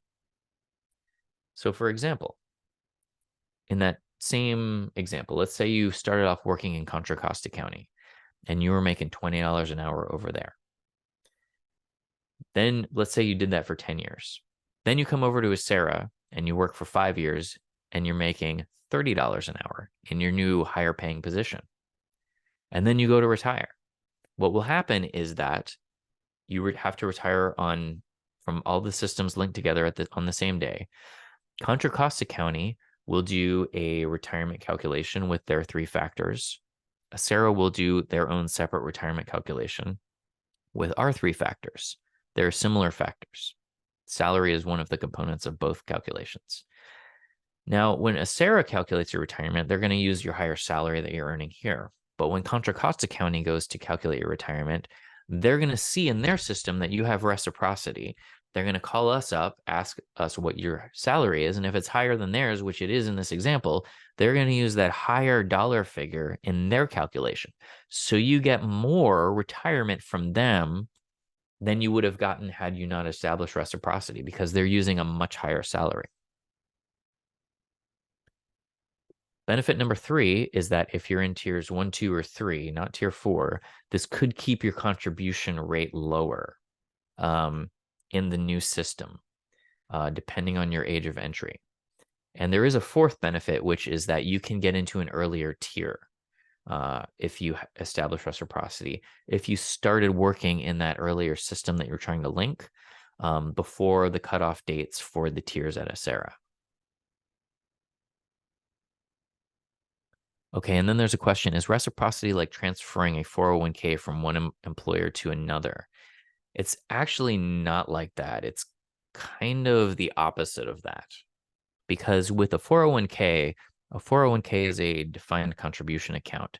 So this is an account that has accumulation of money in it that you're later going to, but between money that you're putting into it and interest that you're earning on it, that you are later going to draw from in retirement, and it's a finite amount of money. And so if you roll that from one employer to another, it's basically just the money is changing hands and going to the new employer, and then their new administrator is investing your money. So that's not how this works with Acera. If you establish reciprocity with another system, all of the service credit and all of the money that you earned under that previous system stays over there. Then you come over here, all of the service credit that you earn here and all of the contributions that you pay in here stay here. But when you go to retire, we're each going to do our own separate retirement calculation. And the calculation is going to give each of us, sticking with the Contra Costa example, Contra Costa, they do their calculation. It gives them, the calculation gives you a retirement allowance amount that is going to be paid from Contra Costa County. They're going to send you a check. Acera is going to do our calculation. That's going to be a dollar amount that we're going to pay you every month for the rest of your life. We're going to send you a check. So you'll get a check from each one of the systems when you go to retire, and they're each calculating your retirement separately. But the thing that they share is the salary is going to be the same among all the systems, and it's going to be the highest salary from any of the systems that you have linked together. To qualify for reciprocity, what you need to do is 4 things. 1, you need to become a deferred member with all of the systems you're linking together. So you're not canceling your membership with the systems. You're staying a member. You're just going to be a deferred member with any system you're not actively working in. And you simply do that by not taking a refund, by leaving your contributions on deposit with that pension system. Number 2, you can have no more than a 6-month gap between when you terminate your first, the system that you're currently working in, and then when you start the next system that you're going to work in, when you start the next job. No more than a 6-month gap. It's 180 days. You can have no more than 12 weeks of overlapping service. That's a pretty easy target to hit. Overlapping service is where you go on vacation in your first job, and while you're in vacation status, you're getting paid vacation, you're still in active employment status, you start the second job. That's overlapping service, and you can't have more than 12 weeks of overlapping service. What I recommend is just stop the first job before you start the second job. Have no overlapping service. They're going to cash you out for your vacation anyway. And number 4 is you must retire from all of the systems on the same day. And that keeps reciprocity together and keeps the system going. Okay, so that's options A and B. Option A was defer your retirement. Option B is establish reciprocity. And with option B, you're kind of deferring you're choosing option A, then B, deferring your retirement and then establishing reciprocity. Option C, when you stop working your job and you leave that job, you have the option of taking a refund of your employee contribution account. This is everything you've paid into your account through employee contributions plus interest that we've paid to the money that we've invested, your money that we've invested. So if you do that, there's some things you should know. The first is that it'll be a lump sum payment, and you will probably lose, if you're just looking for cash, you will probably lose a third of your money right off the bat due to taxes and often penalties. Penalties are for early withdrawal from a retirement system. And I think if you do this under age 59, I think is the cutoff, then you have to pay the penalties. If you put it all, and you owe that federal and state, there's federal and state taxes and federal and state penalties. So that adds up to a third of your money. Now, to avoid that, what you would do is roll over that money into another type of eligible retirement account. And you can do that, and you don't have to pay taxes or penalties. You just roll it over. And so we would roll over all the money. But what we're doing is rolling it out of a pension fund and into one of these type of retirement accounts. This can take some time. 45, 60 days, can take more sometimes. So it's not an instantaneous thing. And what you're doing is you are waiving all of your rights to ACERA benefits. You're saying, I don't want the benefits. I don't want the retirement allowance. I don't want access to any of the healthcare benefits. I want nothing. Just I want to take my money with me and go. Okay, so that's your right to do that. But if you remember, I told you at the beginning of the presentation that if you retire from ACERA, like if you're already eligible to retire from ACERA, we're already going to give you all of your employee contributions and interest back within the first 3 to 5 years of your retirement in the form of those monthly retirement payments. We give you all that money back. So the equivalent amount of money you're about to take a refund, we're going to pay that. If you do retire from ACERA, we'll pay that money out to you over time, over 3 to 5 years. And then you will get retirement payments every month for the rest of your life. So I doubt that there is somewhere that you can take your money to get that same level of power of retirement income. But of course, it's your choice whether you want to do that. Okay, so we have reached the final topic, which is making a retirement planning picture.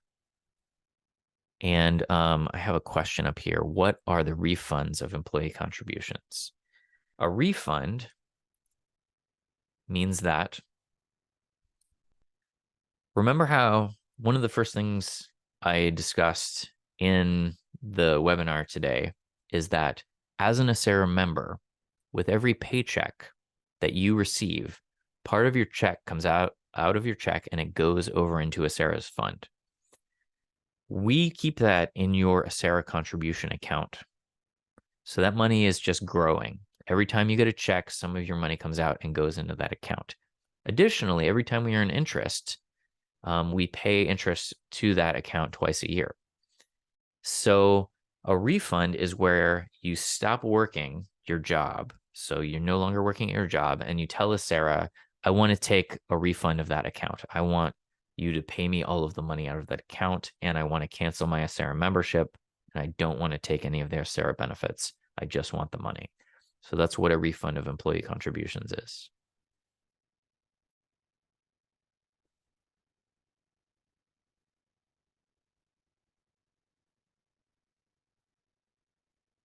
Okay, so then there's a question. If you become a deferred member with less than 5 years of service, but you leave it into the retirement age, do you get penalized? For example, lose a third of the value. Okay, good question. So let's say that you take, the question is, let's say that you take option A, become a deferred member. Okay, and then you wait past age 59. Then you decide, so interest continues to accumulate, and then you decide to take option C after age 59. So, and you take a lump sum payment. So the answer is you would not owe the penalties, but you would owe the taxes. And that is probably going to be like a quarter or more of your money, depending on what your income is. So if you're just looking for cash and you do take the lump sum payment, you have to pay taxes on it. So, and it's actually probably going to be more than a quarter because it's going to be a big chunk, and it will throw you. It will be like, way on top of your salary that you earned that year. It all depends on what the tax rate is, but yes, you would owe taxes.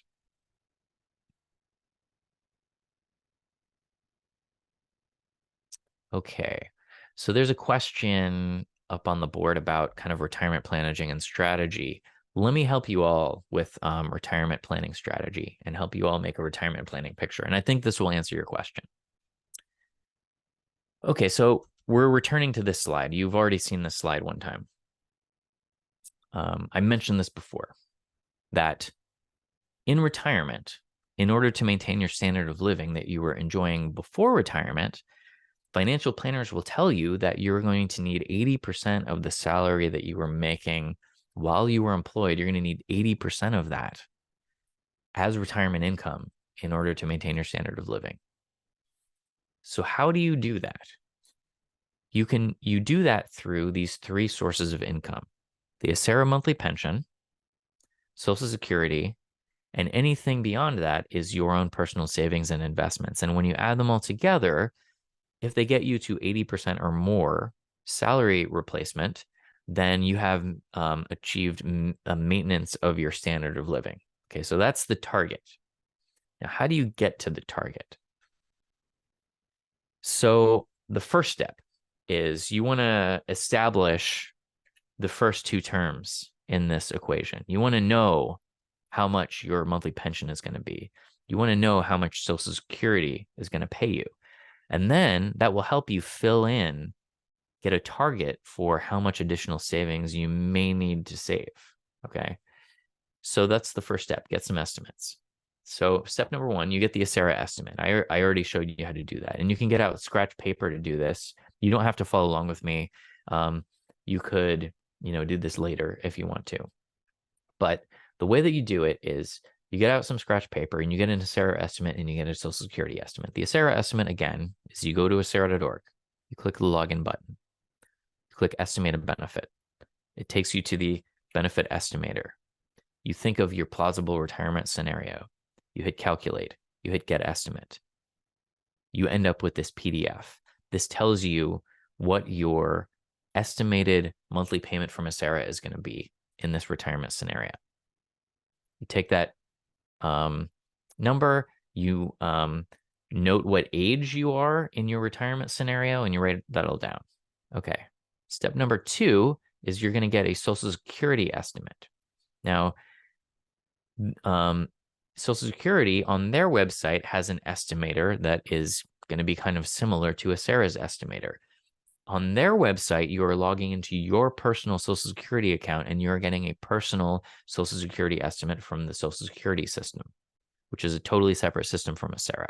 But they provide you this tool. So you go to ssa.gov/estimator.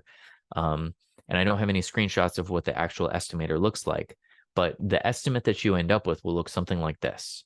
They will give you 3 different ages that you could possibly start collecting Social Security, and they will give you an estimate of how much they would pay you per month. If you were to, in this example, work straight through to age 62 and retire, they would give you $1,700 a month. Okay. So you can write that all down, or you can just, print out the estimates and put them together and, examine them together. Okay. Now, what you're going to do in your retirement scenario is you're going to try to see if this will get you to that 80%. And you don't have to do the math. I recommend using technology. There are calculators out there that will do this very efficiently for you in a matter of minutes. Okay. So let me show you one of those. And here's a list of some examples. And we have these out on we have links to these out on our website.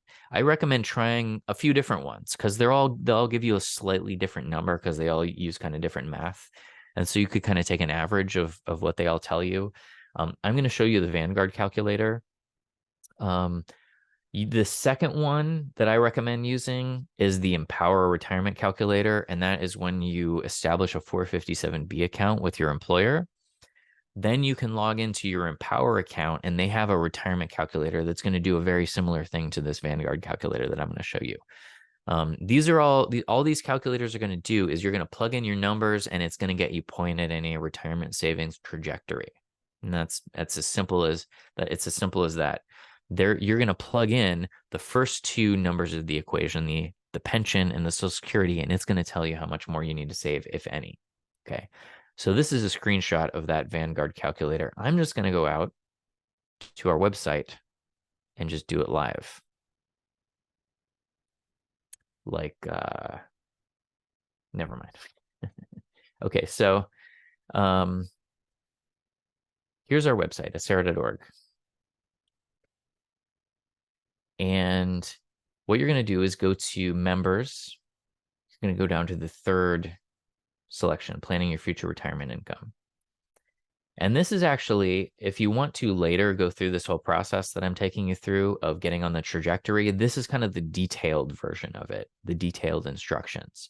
So you can sit down. We estimate that this could take anywhere from 5 minutes to an hour, depending on how detailed you want to get. But this is also walking you through this. This is help you getting an ACERA estimate. This is helping you understand where your income is going to come from. It's helping you get the Social Security estimate. There's a link out to the Social Security estimator. So we have links to everything. It tells you when you can actually collect Social Security if you don't know about that already. Step number 4 is calculating how much additional to save. And then there's links out to these calculators and the Empower retirement calculator. Okay, so I'm going to show you the Vanguard calculator.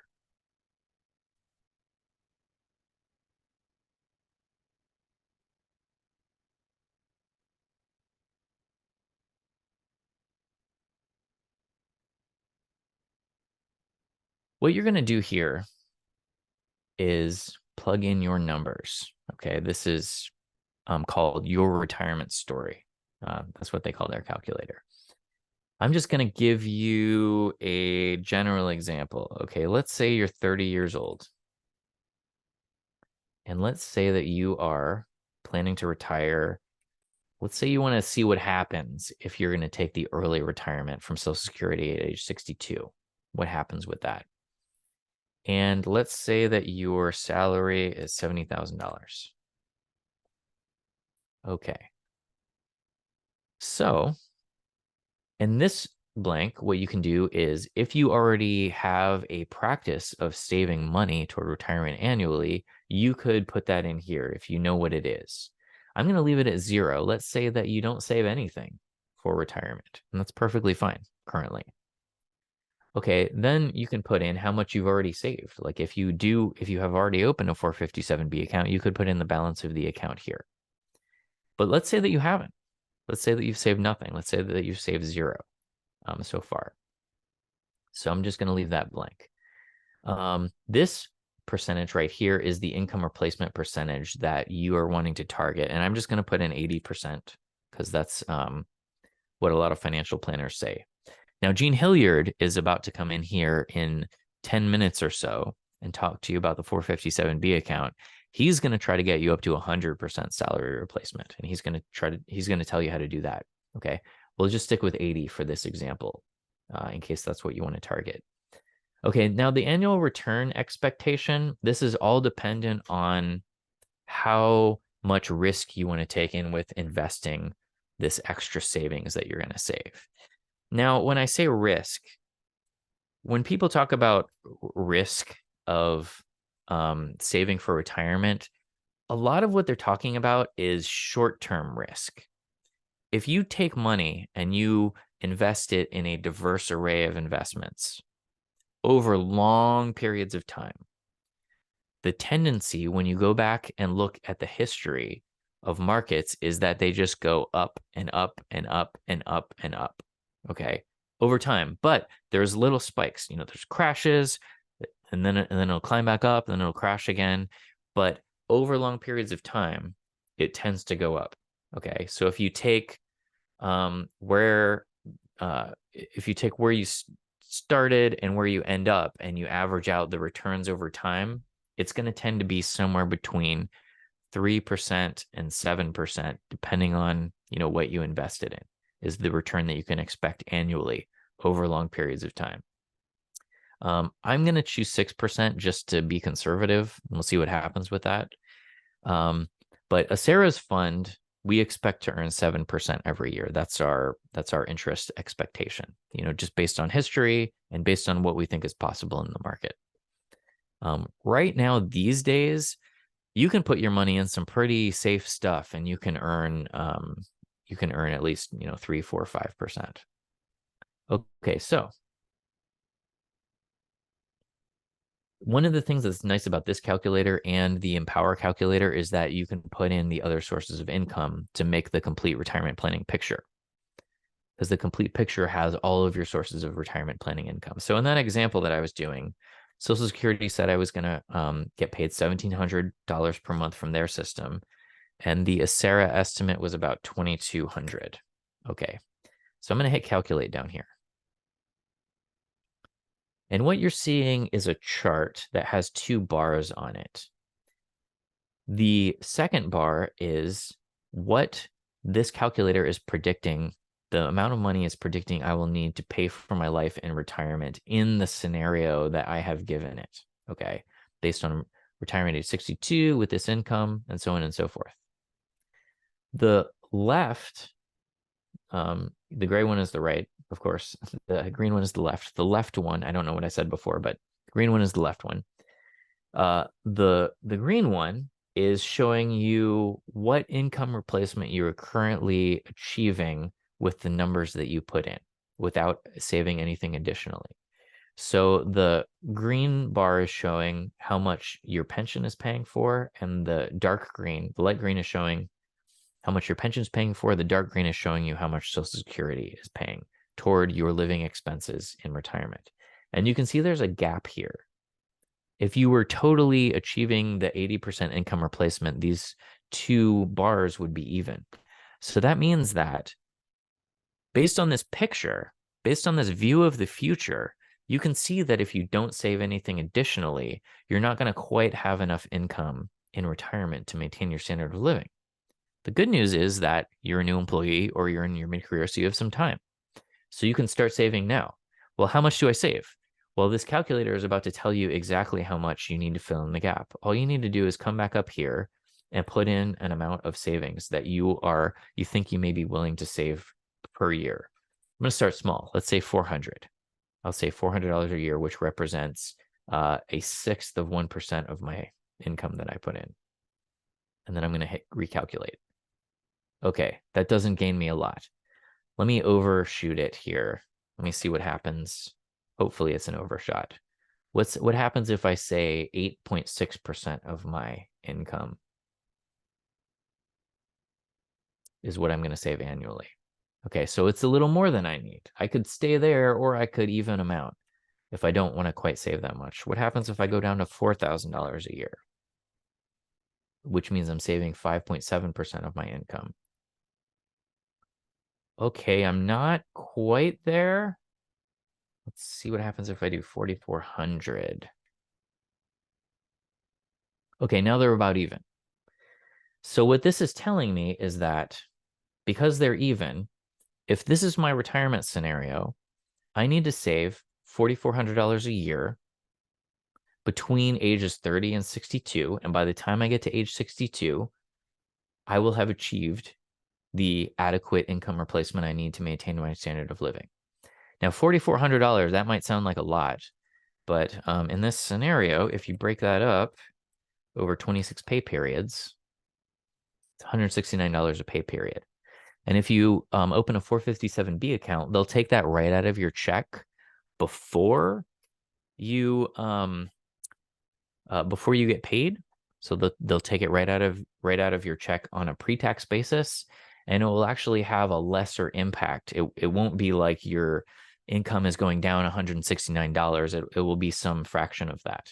And Gene Hilliard will tell you more about that. I'm not an expert on that. But so the bottom line that I'm trying to tell you is go ahead and do this picture. And even if you can't save anything at this point, at least you kind of know there's a little bit of a gap there, and you kind of have it in your mind that you may want to consider saving in the future. Or you could start small. You can put it in as little as $20 per month into the 457B plan. And then later you come back when you think you can save a little bit more and you ramp it up. Okay. So what I recommend doing is you readjust your savings periodically. You come back and do the calculator every 6 months or every year. You just make it a practice. I'm going to go back every year. You can set an alarm on your calendar and go back and do the calculator, plug in your numbers, and you see what trajectory you're pointed at. Am I pointed at 80%? If not, you can readjust. And maybe you'll find that when you go redo the calculator, you're overshooting it. So maybe you want to adjust again. And if you keep making this adjustment and you keep getting pointed at that 80% trajectory, 10, 15, 20, 25, 30, 35 years from now, when you finally retire, you will find that you have achieved the adequate income replacement that you are looking for in order to maintain your standard of living. Okay. And there's a question, how do we change the number for contributions? Okay, so just to be clear, this number that I'm telling you to save extra, you're not going to save that with a SARA. Your contributions to a SARA, you have no control over. Your contributions are calculated based on how much the fund needs to pay out the benefits that we owe. Okay, so your contribution rate is just set. You can't pay more, you can't pay less. It is what it is. If you have extra money to save, what you're going to want to do is save that somewhere else. And I think one of the best places to do it is the 457B account that you all have access to as government workers, which Gene Hilliard is going to tell you about when I turn it over to him in just a few minutes. But really, where you want to save your money is somewhere that you have the possibility of earning interest. And interest is money that you earn for loaning out your money to someone else. You're loaning it out to a company in the form of buying a stock, and they pay you dividends on that, or you're loaning it into a government by buying a government bond. And if whatever, they're going to pay you interest on that. Okay. And earning interest can help you beat inflation, and it can help you earn more money over time, over long periods of time, through the power of compound interest. If you ever look at a compound interest graph, you'll see that regular interest does not have an acceleration to it. Compound interest has an acceleration because you earn money, and then you're earning money on top of the money that you earned, and you're earning money on top of that money that you earned, on top of the previous 2 levels of money that you earned, and it just accelerates over long periods of time. Now, be cautious. Generally, the higher the potential interest that you could earn, the higher the financial risk. But like I was saying earlier, this is generally more true over short periods of time. Over long periods of time, the risks tend to even out over long periods of time. As long as you're being cautious and you're putting money in normal places like the 457B plan that invest in a normal, diverse array of investments. Be cautious if there's lots of scam artists out there, like Bernie Madoff, for example. If you watch that, what is it called, documentary on Netflix, people thought that he was investing their money, and he wasn't. It was just a Ponzi scheme. So if your cousin's roommate, has some financial guru that he wants to recommend to you that has some, interest rate that he gets for all his clients, be very skeptical about that kind of stuff. A really good place to do your own research about the different types of investments and the way investment works. There's a couple of websites. One is called NerdWallet, and the other is called Investopedia. They are really good at explaining financial concepts very simply, and breaking it down for you very easily. So if you have any questions about, different investment terms, you can even look up the 457B plan on that. Out on that planning page on our website, we do have a step 5 that, has more information about different places that you can save your money, including the 457B plan, and some, there's some explanations of some low risk options. and some moderate risk options. But I'm not a financial expert. So what I like to do is just, put my money in the 457B plan, let the financial experts, invest it where they feel is appropriate. And they invest it like, in a diverse array of, hundreds and sometimes thousands of different types of investments. So to minimize the risk. Okay.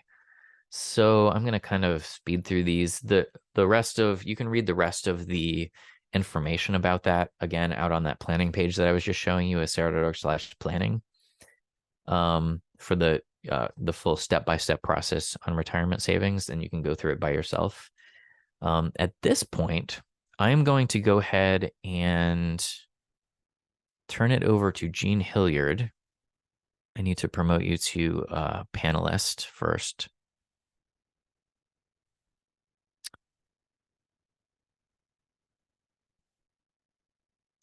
Okay, Jean, are you there? I'm here. Thanks, Mike. How's it going? Going really well. Good. Good to hear your voice. Absolutely. Let's see. Let me grab the presentation.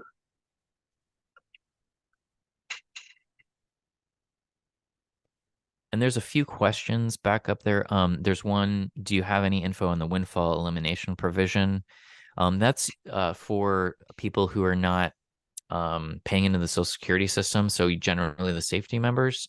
We don't have any info on our website about that. At this point, we are going to put some at some point, but I recommend just Googling the windfall elimination provision, and it will you'll find information about that out on the web. Let's see. I think I answered all of these. And then the last question is, does ACERA or Alameda County offer a 457B, or do we have to find that on our own? Perfect segue into Jean Hilliard's presentation. You don't have to find it on your own. It's all right there for you. And Jean Hilliard is going to tell you exactly how to do that. So take it away, Jean. All right. Thanks, Mike. Well, good morning, everyone. My name is Jean Hilliard. I'm Vice President, Financial Advisor of Emerge Financial Group. We're a financial services company in Oakland. We help our clients with financial planning. We help our clients with taxes for businesses or individuals. We also do accounting for small businesses. My firm was hired roughly 14 years ago at the time, by Prudential Retirement, which is now Empower Retirement. So I was hired 14 years ago to provide retirement planning investment advice in terms of just you coming to me saying, hey, Gene, I want to retire. How much should I put away? How should I invest the money? So we offer that type of guidance and education. And part of the retirement planning education is me telling you a little bit more about the deferred compensation plan. Okay, a little bit about my background. I've been a licensed financial consultant, independent investment advisor slash stockbroker for the past 20 years, helping each and every one of my clients maintain their current lifestyle, or actually, really just to help them build wealth, really. Help my clients build wealth that will last throughout their lifetime, throughout the lifetime of their children and grandchildren as well. And I'm also a retirement counselor. And here's where it's important. As a retirement counselor, my goal is to help you maintain your current lifestyle in retirement. What exactly does that mean? Well, exact same paycheck, give or take a few bucks, that you're receiving today. I want you to receive that exact same paycheck in retirement. Okay. So you're halfway there. That's the beauty of working with Alameda County, great government agency, great pension plan. If you stay with the county any significant amount of time, 20 plus years, you're looking at receiving 50% of your salary right out the gate. Okay. Now the question is, how can I close that gap and get to 100% to cover that 50%? Now, Mike was absolutely correct. In many cases, in our experience, most retirees don't need 100%. they need 80. But hey, here's an opportunity to close that gap and get to 100 through your deferred compensation plan. So why not give it a shot? More is always better. Okay. And one of the best places to make that happen is here in your deferred compensation plan, which, by the way, it's not a 401k, it's not an IRA, it's a 457B plan. So make sure you guys write that down. Here with Alameda County, we just call it deferred comp, but it's technically a 457B plan. So let's dive right in. I'm going to take roughly 30 minutes going through the plan, and hopefully we'll have some time for some questions. So let me talk a little bit about, some of you may have started out with Prudential Retirement. Prudential Retirement sold their retirement business to Empower. It is my belief that Prudential wanted to, circle back and focus on the foundation of why that company was founded, which was insurance, right? So they sold their retirement business to Empower. This is all, and I think it's a good move. This is all that Empower does, is focus on deferred compensation plan, 401k plans, mostly business or government retirement plans. That's all they do 24/7. So it's an excellent move. For those of you who are currently in the plan, you probably recognize that there was a migration that took place. So I'd like for everyone, make sure you create your user ID and password for the new Empower site. I'm not even sure the old Prudential site even works. So make sure you create a user ID and password for the new site. Make sure that you change your email. If it's included in the system, change it to your personal email, not your work email. Okay, so that's important. Make sure that you have a cell phone included in the system, because oftentimes, as I'm sure you're aware, they want to send multiple information over to you to make sure it's you. So they're going to send you an email, and then they want to send you a text, and they're looking for an access code. So make sure you change your email to your personal email, and make sure you put a cell phone in there. Okay, so that's a little bit about Empower. All right, so let's talk about, how do we pursue the future that we imagine? I mean, one of the best things to do is to get a feel for exactly what retirement is going to be looking like for you, right? Most people, when I talk about retirement, the first thing they say is, hey, I'm going to go travel. I always say, well, where are you going? How often are you going? I'm trying to turn that travel experience into dollars in terms of how much you'll need to save. Will you be spending some more time with your family? I know COVID set us back a little bit, and a lot of folks weren't able to spend time with family. So maybe that's something you want to do in retirement. So split time between homes, have more quiet time at home, or social calendar, right? So just kind of get a feel for exactly what you're going to be doing in retirement. Envision exactly what's happening in retirement. As Mike talked about earlier, most financial planners, financial advisors say you need about 70 to 90% of your pre-retirement income. Okay, so it's important for you to reach out to me to say, okay, Gene, I'm shooting for 80%, 90%. How much should I put away? The other thing it's important to note that many people often don't really think about is, when we talk about this 70 to 90% of your income, we're actually talking about net, right? So if you want to net, for example, 70%, and say you're in a hypothetically a 20% tax bracket, then that means you may need 90. So keep that in mind. Are we talking about gross? Or are we talking about net when you're thinking about what percent of your income you're going to need in retirement? Okay. Now, where will your income come from? And I see that there's I can't. Okay. All right. There's a question about the Empower app. Well, Janice, we'll cover that at the end if that's okay. Where will your income come from in retirement? Right. It's going to come from Social Security. So log on to SSA.gov to find out how much you anticipate receiving from Social Security. Some of your income is going to come from your pension, from a SARA. probably the bulk of it. Create a user ID and password for Sarah to find out how much you anticipate receiving from your pension. Are you going to be receiving? Some folks are going to get some income from assets. Some people are going to be working part-time, right? There is nothing wrong with working part-time if you want to. I just find it unacceptable if you have to work in retirement. Okay, that I have failed you guys as your local financial advisor. If any of one of you have to go back to work, right? So if you want to go back to work, I'm all for that. Okay.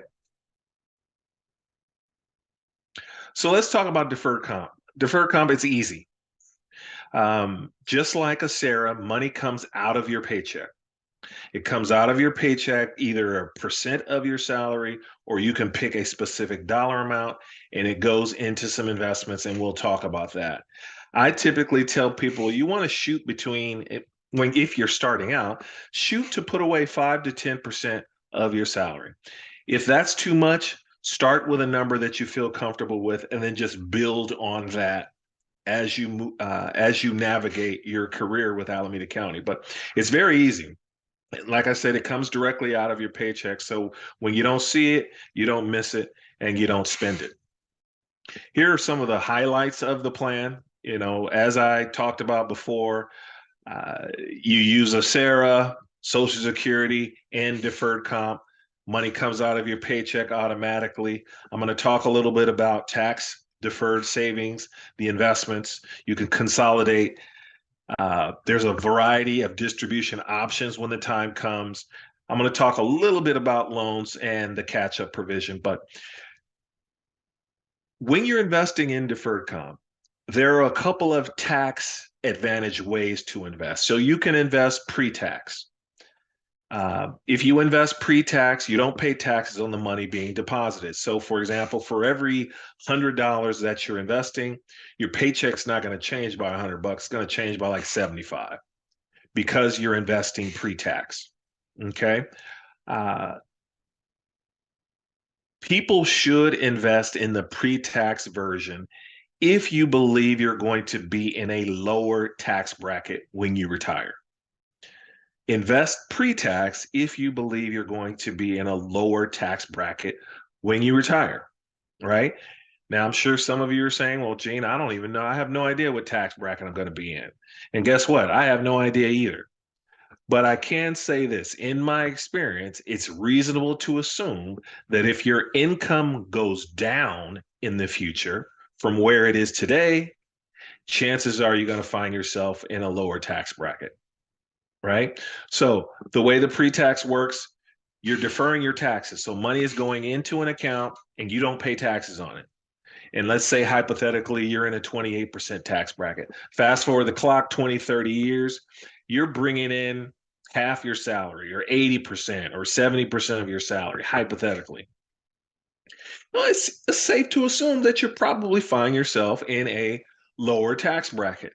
Now, if we do our job together, in terms of you investing in a Sarah, and then I'm telling you what to do in terms of investing in deferred comp, and then we get to over 100% of your salary, then maybe the pre-tax version may not make sense because we're going to generate 100% of your income. Okay. But 9 times out of 10, for many of you, you're going to be a little bit low, a little less than 100%. Now, there are some of you that are probably thinking to yourself, as a country, we're running up debt as far as the eye can see, regardless of who's in the political parties or in power, whether it be Republicans, Democrats. It seems like our national debt continues to go up, up, up and away. And at some point, there's going to be a day of reckoning, and we got to pay this debt down. And therefore, they're going to raise taxes on everyone. Okay, that's what some people believe. So, Gene, what do you have for me where I can just pay the taxes now, get it out of the way, so I can avoid paying higher taxes in the future? And that's where the Roth version of deferred comp works. It's not a Roth IRA. It's a Roth 457B plan. And the way that works is you're putting money into the account, You're paying the taxes on the deposits. So for every $100 you put in the Roth, your paycheck's going to change by $100. Okay. And then when you fast forward the clock and you want to withdraw money out of that Roth version of deferred comp, you don't have to pay any taxes, provided that you're at least 59 and a half and the account's been open for at least 5 years. Okay. So that is the Roth version of deferred comp. Okay. All right, let's look at the side-by-side comparison of investing in pre-tax and investing in Roth. What is the effect of your paycheck? Lowers your current taxes if you invest pre-tax. And like I mentioned before, with a Roth, you're going to see a dollar for dollar difference in your paycheck. And I pretty much went over this slide on the previous slide, but taxation on your distributions. If you invest in the pre-tax version of deferred comp, you avoid paying taxes on the front end, but you end up paying ordinary taxes in the future. And as I mentioned before, with the Roth, you put money in the account, you pay the taxes, you avoid paying taxes in the future, provided that you're at least 59 and a half and the account's been open for 5 years, at least 5 years. Mike did an excellent job of talking about compound interest, and I'm not going to spend a whole lot of time on that. But there's one rule that I like to talk about from time to time. It's called the rule of 72, and this rule states that it gives you pretty much a rate of return that you'll need in order for your money to double. And in history, for example, if you can at least get a 7% rate of return for at least 10 years, then your money's going to double. And you're going to earn even more money if you're making deposits. I'm just talking about you're putting money into the account and you're getting that 7% rate of return. You're not making any deposits. Over 10 years, your account's going to double. And it flips. If you can get a 10% rate of return consistently for the next 7 years, right? Your money will double. But compound interest, it's basically you're putting money into an account. The principal is earning interest the following year, the principal that you put in, plus the interest that you earn in year one, plus the interest that you earn in year two, right? So that's the power of compounding. And that's where your money's really, really working hard for you. Okay. How much can you contribute to deferred comp? Well, for 2023, I mean, we're almost at the end of 2023, but the max is 22,000 if you're 22,500 if you're under 50. It's 30,000 if you're 50 and over. What are the IRS limits for 2024? Well, they're bumping it up another $500. So just note, if you're contributing the max this year, then you want to make sure that you complete a payroll modification form to get you to the max for next year. So the max for next year is $23,000 per year if you're under 50. If you're 50 and over, you can put away $30,500. Okay. And then there's also something that is called the 3-year catch-up. This will allow you to put away twice the IRS limit for someone who's under 50. So that it's the 3-year catch-up. You can put away roughly $45,000 per year into deferred comp. If you're interested in the 3-year catch-up, let's have a conversation and to confirm whether or not you qualify for that plan, and then we'll go from there. Okay. All right. No playing catch up. Here's an example that I like to show of a person who's 25. Maybe no one on this call is 25, but this is a hypothetical example. This person's 25. They want to retire at age 65. I tell them, based upon their circumstances, they should probably put away $300 a month. Okay. So for the next 40 years at age 65, this person has $575,000. And this is assuming a very conservative 6% rate of return. That's doable. The stock market over its 100+ year history typically has a rate of return 8-9%. So I like to undercut it a little bit. So we're just looking at 6%. You're at 575. All right. Now here's a person, maybe they heard my presentation 10 years ago. Maybe they were hard-headed. Maybe they were like, Gene, I'm not making a whole lot of money with the county. I can't afford it. I got student loans that I'm dealing with.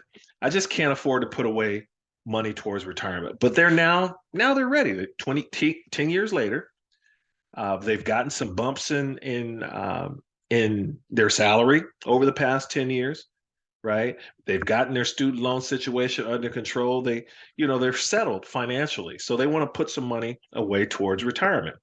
But because they're waiting, it's going to cost you a little bit. So I'm going to encourage this person. This is a hypothetical example of a person who's putting away $500 a month. They want to retire at age 65 as well. So in 30 years, you're looking at 490. But hey, maybe here's an example of maybe you're starting with the county later at 45. It's going to cost you $1,000 a month. For 20 years, this person wants to retire at 65, so you're at $455,000. Okay. So the whole point of this slide is yes, we want you to start as soon as possible so that power of compounding can work for you for as long as possible. But all is not lost if you're waiting a little bit later in life to save towards retirement. You can still create a pretty significant amount of money into deferred comp. Okay, there's an attendee. I think I'm going to go ahead and answer this question. How do you get in contact with me? There's a couple of ways. You can call my office at 510-562-6355. That's 510-562-6355. Or you can email me at G_Hilliard, HILLIARD, at emergefinancial.com. Okay. All right, let's move on. All right, some of you, maybe you came from another government agency, from another county, and Alameda County made you an offer you couldn't refuse. So they snatched you away from San Francisco County or Napa County or San Joaquin County. Okay. And you have a retirement plan, a 457B plan that maybe is just not earning a whole heck of a lot, just sitting idle. Know that you can roll that money into deferred comp with Alameda County. Now, you don't want to go to your former employer and say, hey, give me my money. I want to roll it over. No, there's certain paperwork that you'll need to complete. So reach out to me. I can walk you through the process to roll over your money. That's called a direct rollover from your former employer. And it could be a 401k. It doesn't have to be a 457. So it can be an IRA. It can be a 401k. It can be a 403B, right? A 457. You can roll it into deferred comp. But there's a note. You cannot roll Roth assets. Any after-tax assets cannot be rolled into deferred comp. Now, I'm working on it. I'm doing my very best to see if I can change the rules. But for now, you can only roll over pre-tax money into deferred comp. Okay. All right, let's see here. Moving right along. Distribution options. All right, you've saved and saved and saved and saved throughout your career. You got $800,000 in deferred comp. What are your distribution options? Well, there was a time, from what I understand, probably 30 years ago, if you invested in deferred comp, you retired, you had to tell the county how much you wanted to take out monthly, and that couldn't be changed. Now the rules have changed where it has much more flexibility. So it's your money. You can do whatever you want with it. You want to take it all out? Knock yourself out. You don't want to do that though, because the taxes are going to be significant. You take $800,000 out of your deferred comp that's pre-tax, you're not getting $800,000. You're looking at getting maybe $400,000, right? So that's a significant taxes on a disbursement of that amount of money. Okay. So what I typically tell people, and what most Alameda County employees are doing, they'll take out, say their bills are, let's say hypothetically, their bills are 5,000 and you're going to get 4,500 from Acera. You're short 500. Gene, I want you to send me a check, 500 minus the taxes, to my checking account so I can cover my bills. So you're using that as a stopgap. Or some people are like, Gene, deferred comp, Social Security covers my bills. I'm good to go. But I want to take a lavish vacation. I want to go on a Disney cruise and I need 5 grand. You can ask for it when you need it. You can start, you can stop. It's completely up to you. It's your prerogative. It's your money. You just tell us exactly how you want to handle it when you retire. Now, you can't keep the money in the plan forever.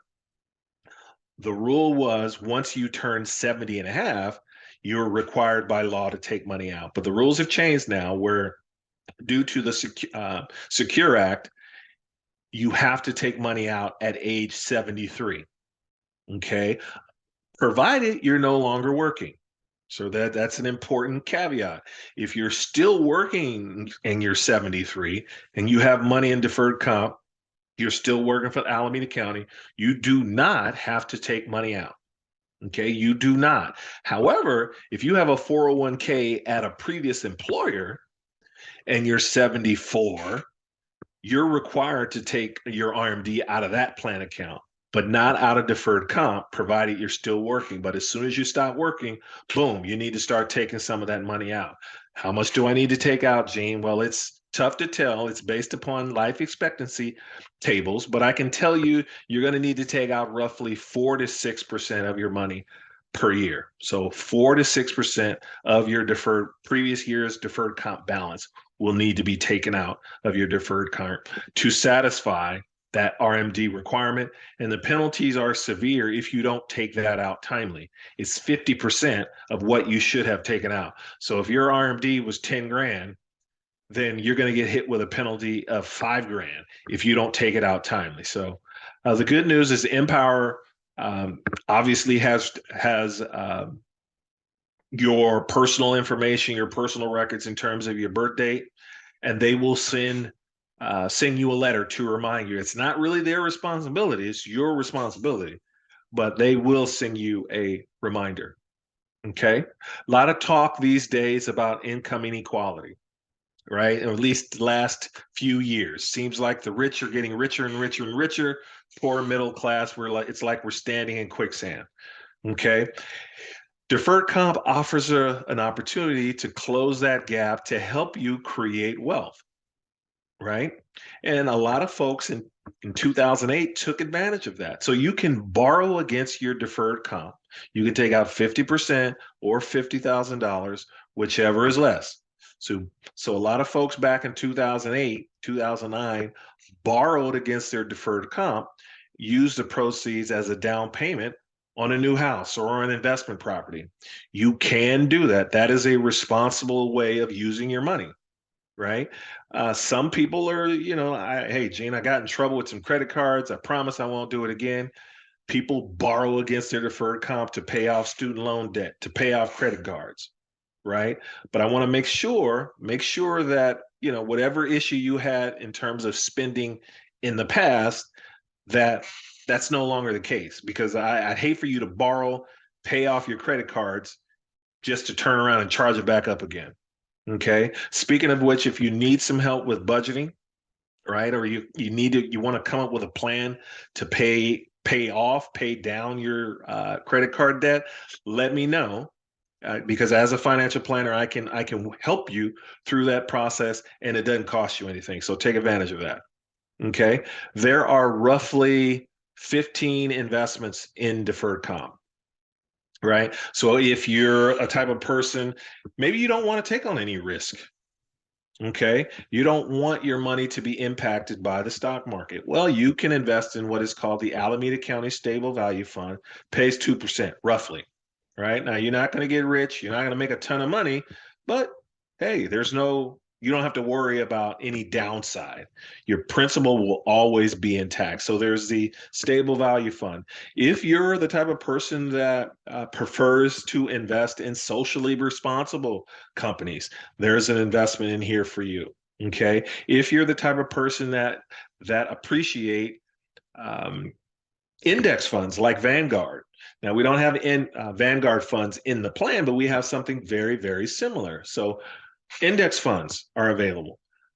But if you're the standard investor where you just want some small cap companies, medium sized companies, large companies, you want some international investments, you want a little sprinkle of bonds, there's investments in deferred comp for you. But make sure you're thoughtful. Make sure you do your homework. Pay special attention to fees, performance. Uh, Past performance is important, although that's no guarantee of future results, what happened in the past, but it kind of gives you an idea of what's going on. Also, I tell people, hey, look at how this fund performed in 2008 during the depths of what was called the Great Recession. So you can at least get an idea of what the downside is. But do your homework. Log on to Alameda County DCP or just go to that website, click on investment options, do your research. You can create your own portfolio. Okay. And here's a bit of a list of the funds that I talked about. So there's the stable value, there's some bond funds. Here's that socially responsible fund, impacts. You got large value, large blend, growth, et cetera, et cetera. Okay. So that's the list of funds. What type of investor are you? Hey, You Gene, real have, quick. yes, There's no match for the 457B, right? there is no match for the 457B. That is correct. Now, some people will say, well, Gene, that something's not right. Why doesn't Alameda County offer a match? Well, here's the good news. Alameda County puts money in towards your retirement through your pension. Okay, so through Acera, you'll notice on your paycheck, there's a employer contribution, there's an employee contribution. So that's kind of where you get your free money. So the county does not offer a match. Most companies, and I want you guys to think about it, whoever asked that question about the match, if you had a match at your previous employer, and I'm just saying 9 times out of 10, they don't have a pension. And that's why they want to entice you to stay with their company, so they offer a match. So you get some free money on the Acera side. So I just want to make sure that was clear. All right, Thanks. absolutely. So there's two types of investors. You have a help me do it investor. You have a do it myself investor, right? So remember what I talked about. If you're going to do it yourself, be thoughtful, do your homework, make sure you're making prudent decisions. If you need a second opinion, call me. Let's have a conversation. I don't get paid more or less on the investments that you choose. Doesn't matter. So if you want to go with create your own portfolio and you want me to find out if there's any pitfalls or there's some landmines that you didn't think about, I can guide you there. But most of you are experts at what you do. You're not experts in the stock market and you need some help. Well, we have a great online asset allocation tool called GoalMaker that's available to you. Okay. Here's how it works. You tell us what your investor style is, whether you're conservative, moderate, aggressive. You tell us when you anticipate retiring, at what age. Is it 75, 70, 65, 55? What do you get once you give us that information? We create a portfolio for you. It offers automatic rebalancing and it also offers age adjustment. And I'm going to talk a little bit about that in the coming slides. So here's a hypothetical example of a moderate investor, right? You have a portion of your money in stable value. See, that's the light blue. Fixed income is the kind of a navy. And then you have your large cap is the dark blue. You have your large cap value is the gray. So we've created an investment portfolio for you, right? Based upon the asset allocation theory, okay? And which basically states you want to create a portfolio with a variety of investments that are unlikely to create parallel returns.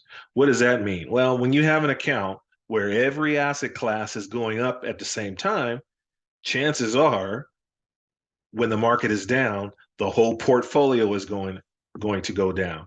When you think about asset allocation, you want some of your investments to zig while other is zagging, right? And that smooths out your rates of return over a 10, 20, 30-year period, okay?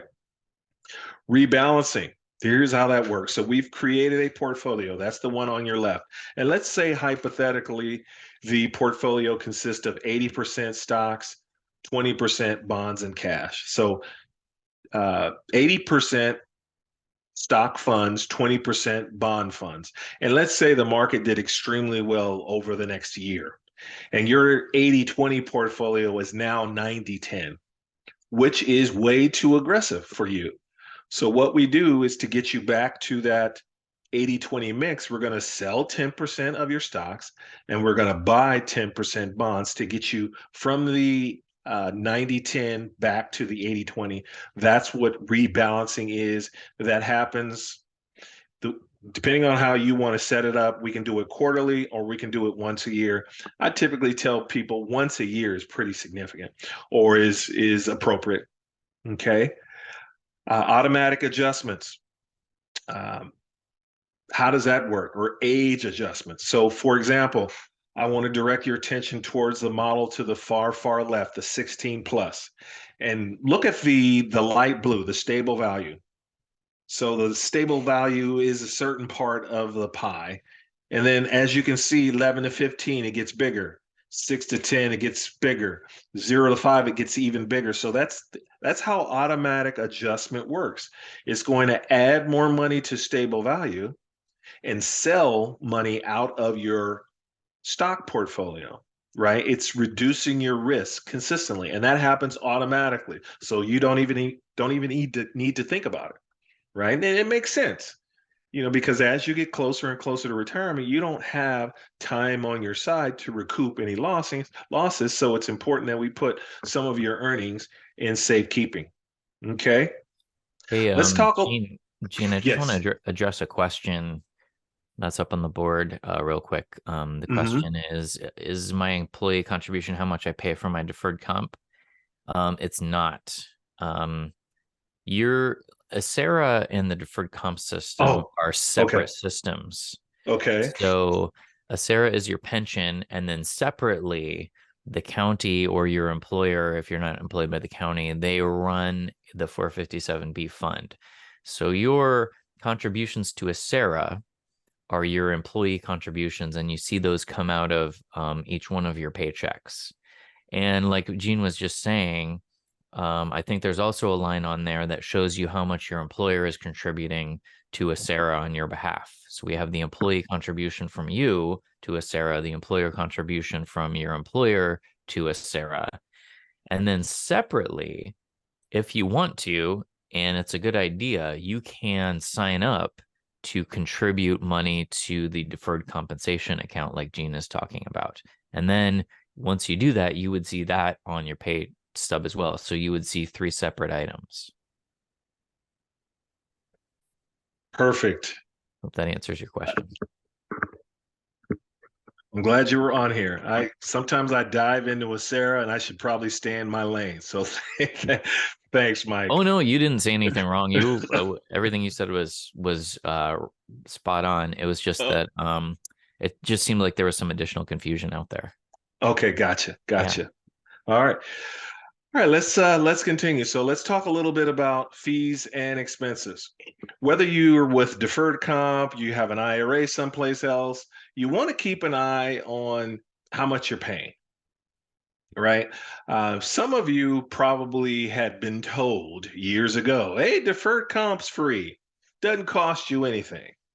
And I'm sure many of you are probably aware there's no such thing as a free lunch. There is going to be a cost somewhere.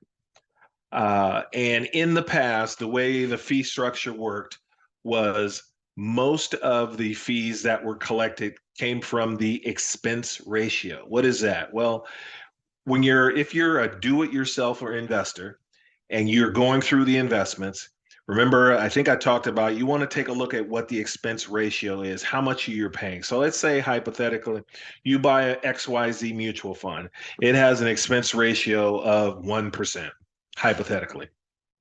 And the rate of return on the XYZ fund was, let's say it was 10%. When you looked at the prospectus, it says the rate of return over the past year for the XYZ fund is 10%.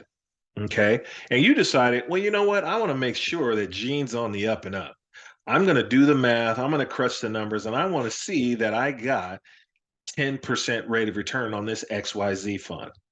And you crunching the numbers, you're crunching the numbers, you spend a few hours figuring this stuff out, and you're like, aha, I knew something was up. My rate of return was only 9% when it should have been 10. So you call me up, say, Gene, what gives?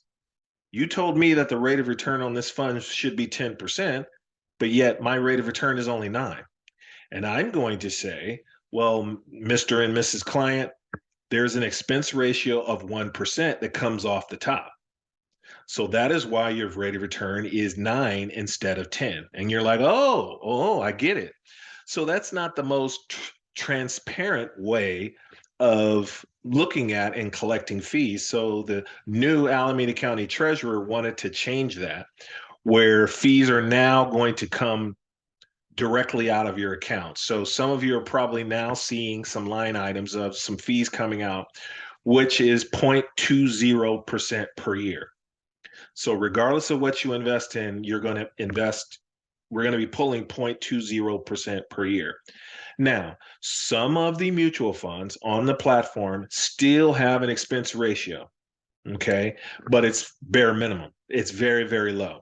And many of the fees are attached to how the investment advisor is investing your money.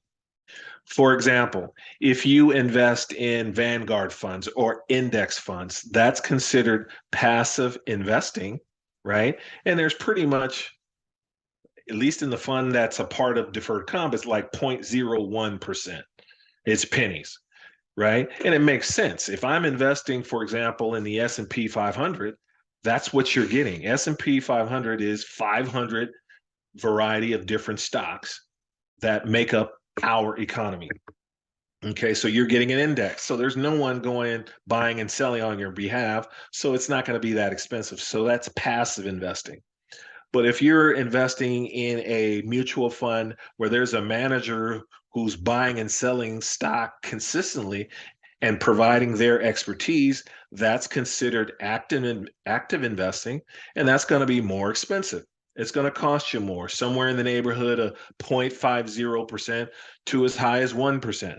Okay, so kind of keep that in mind when you're thinking about fees, whether you're with the county or not. Okay.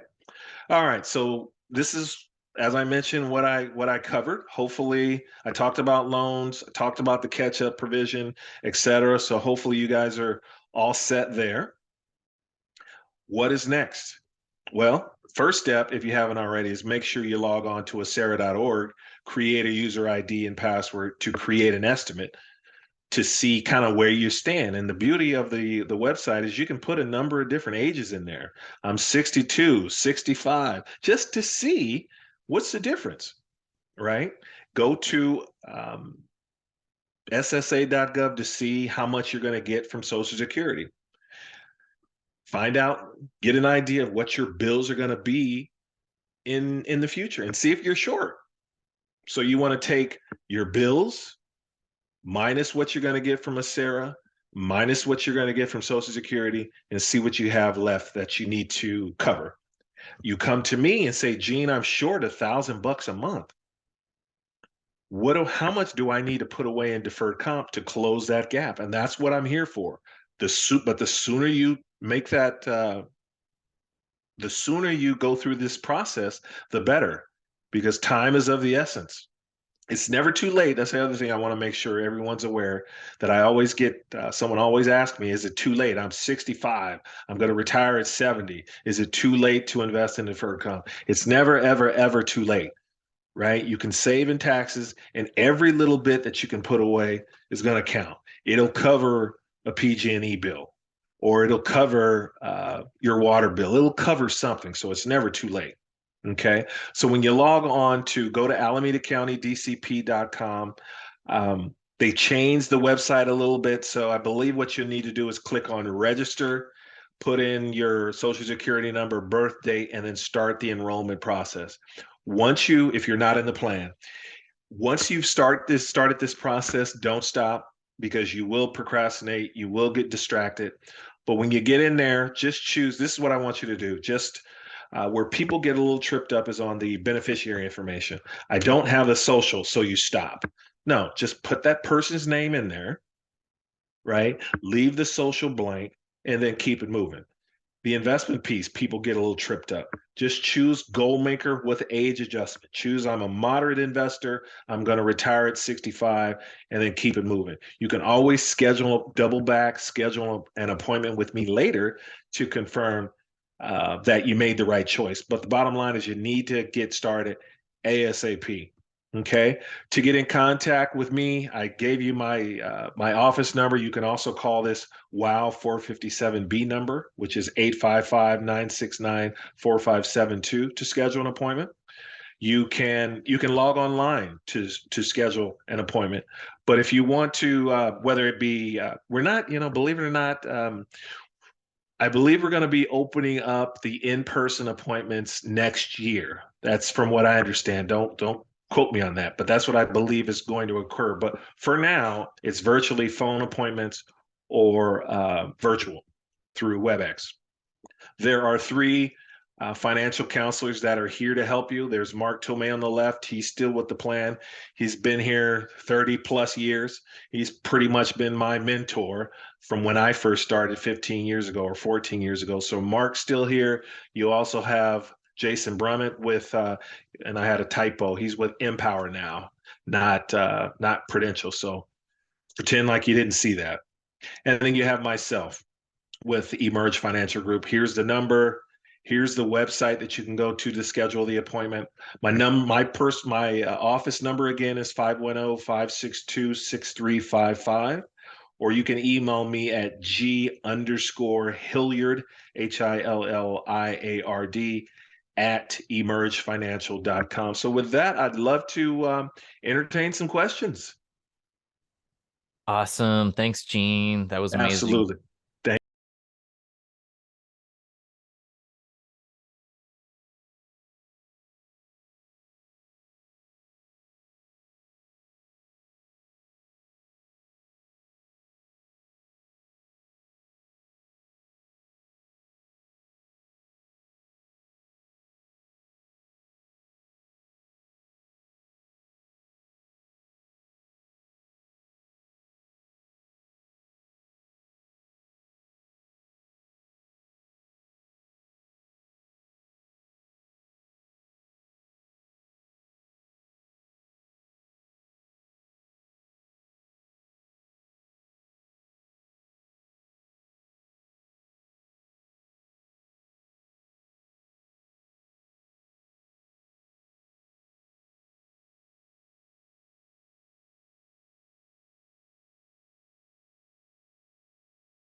Thank you.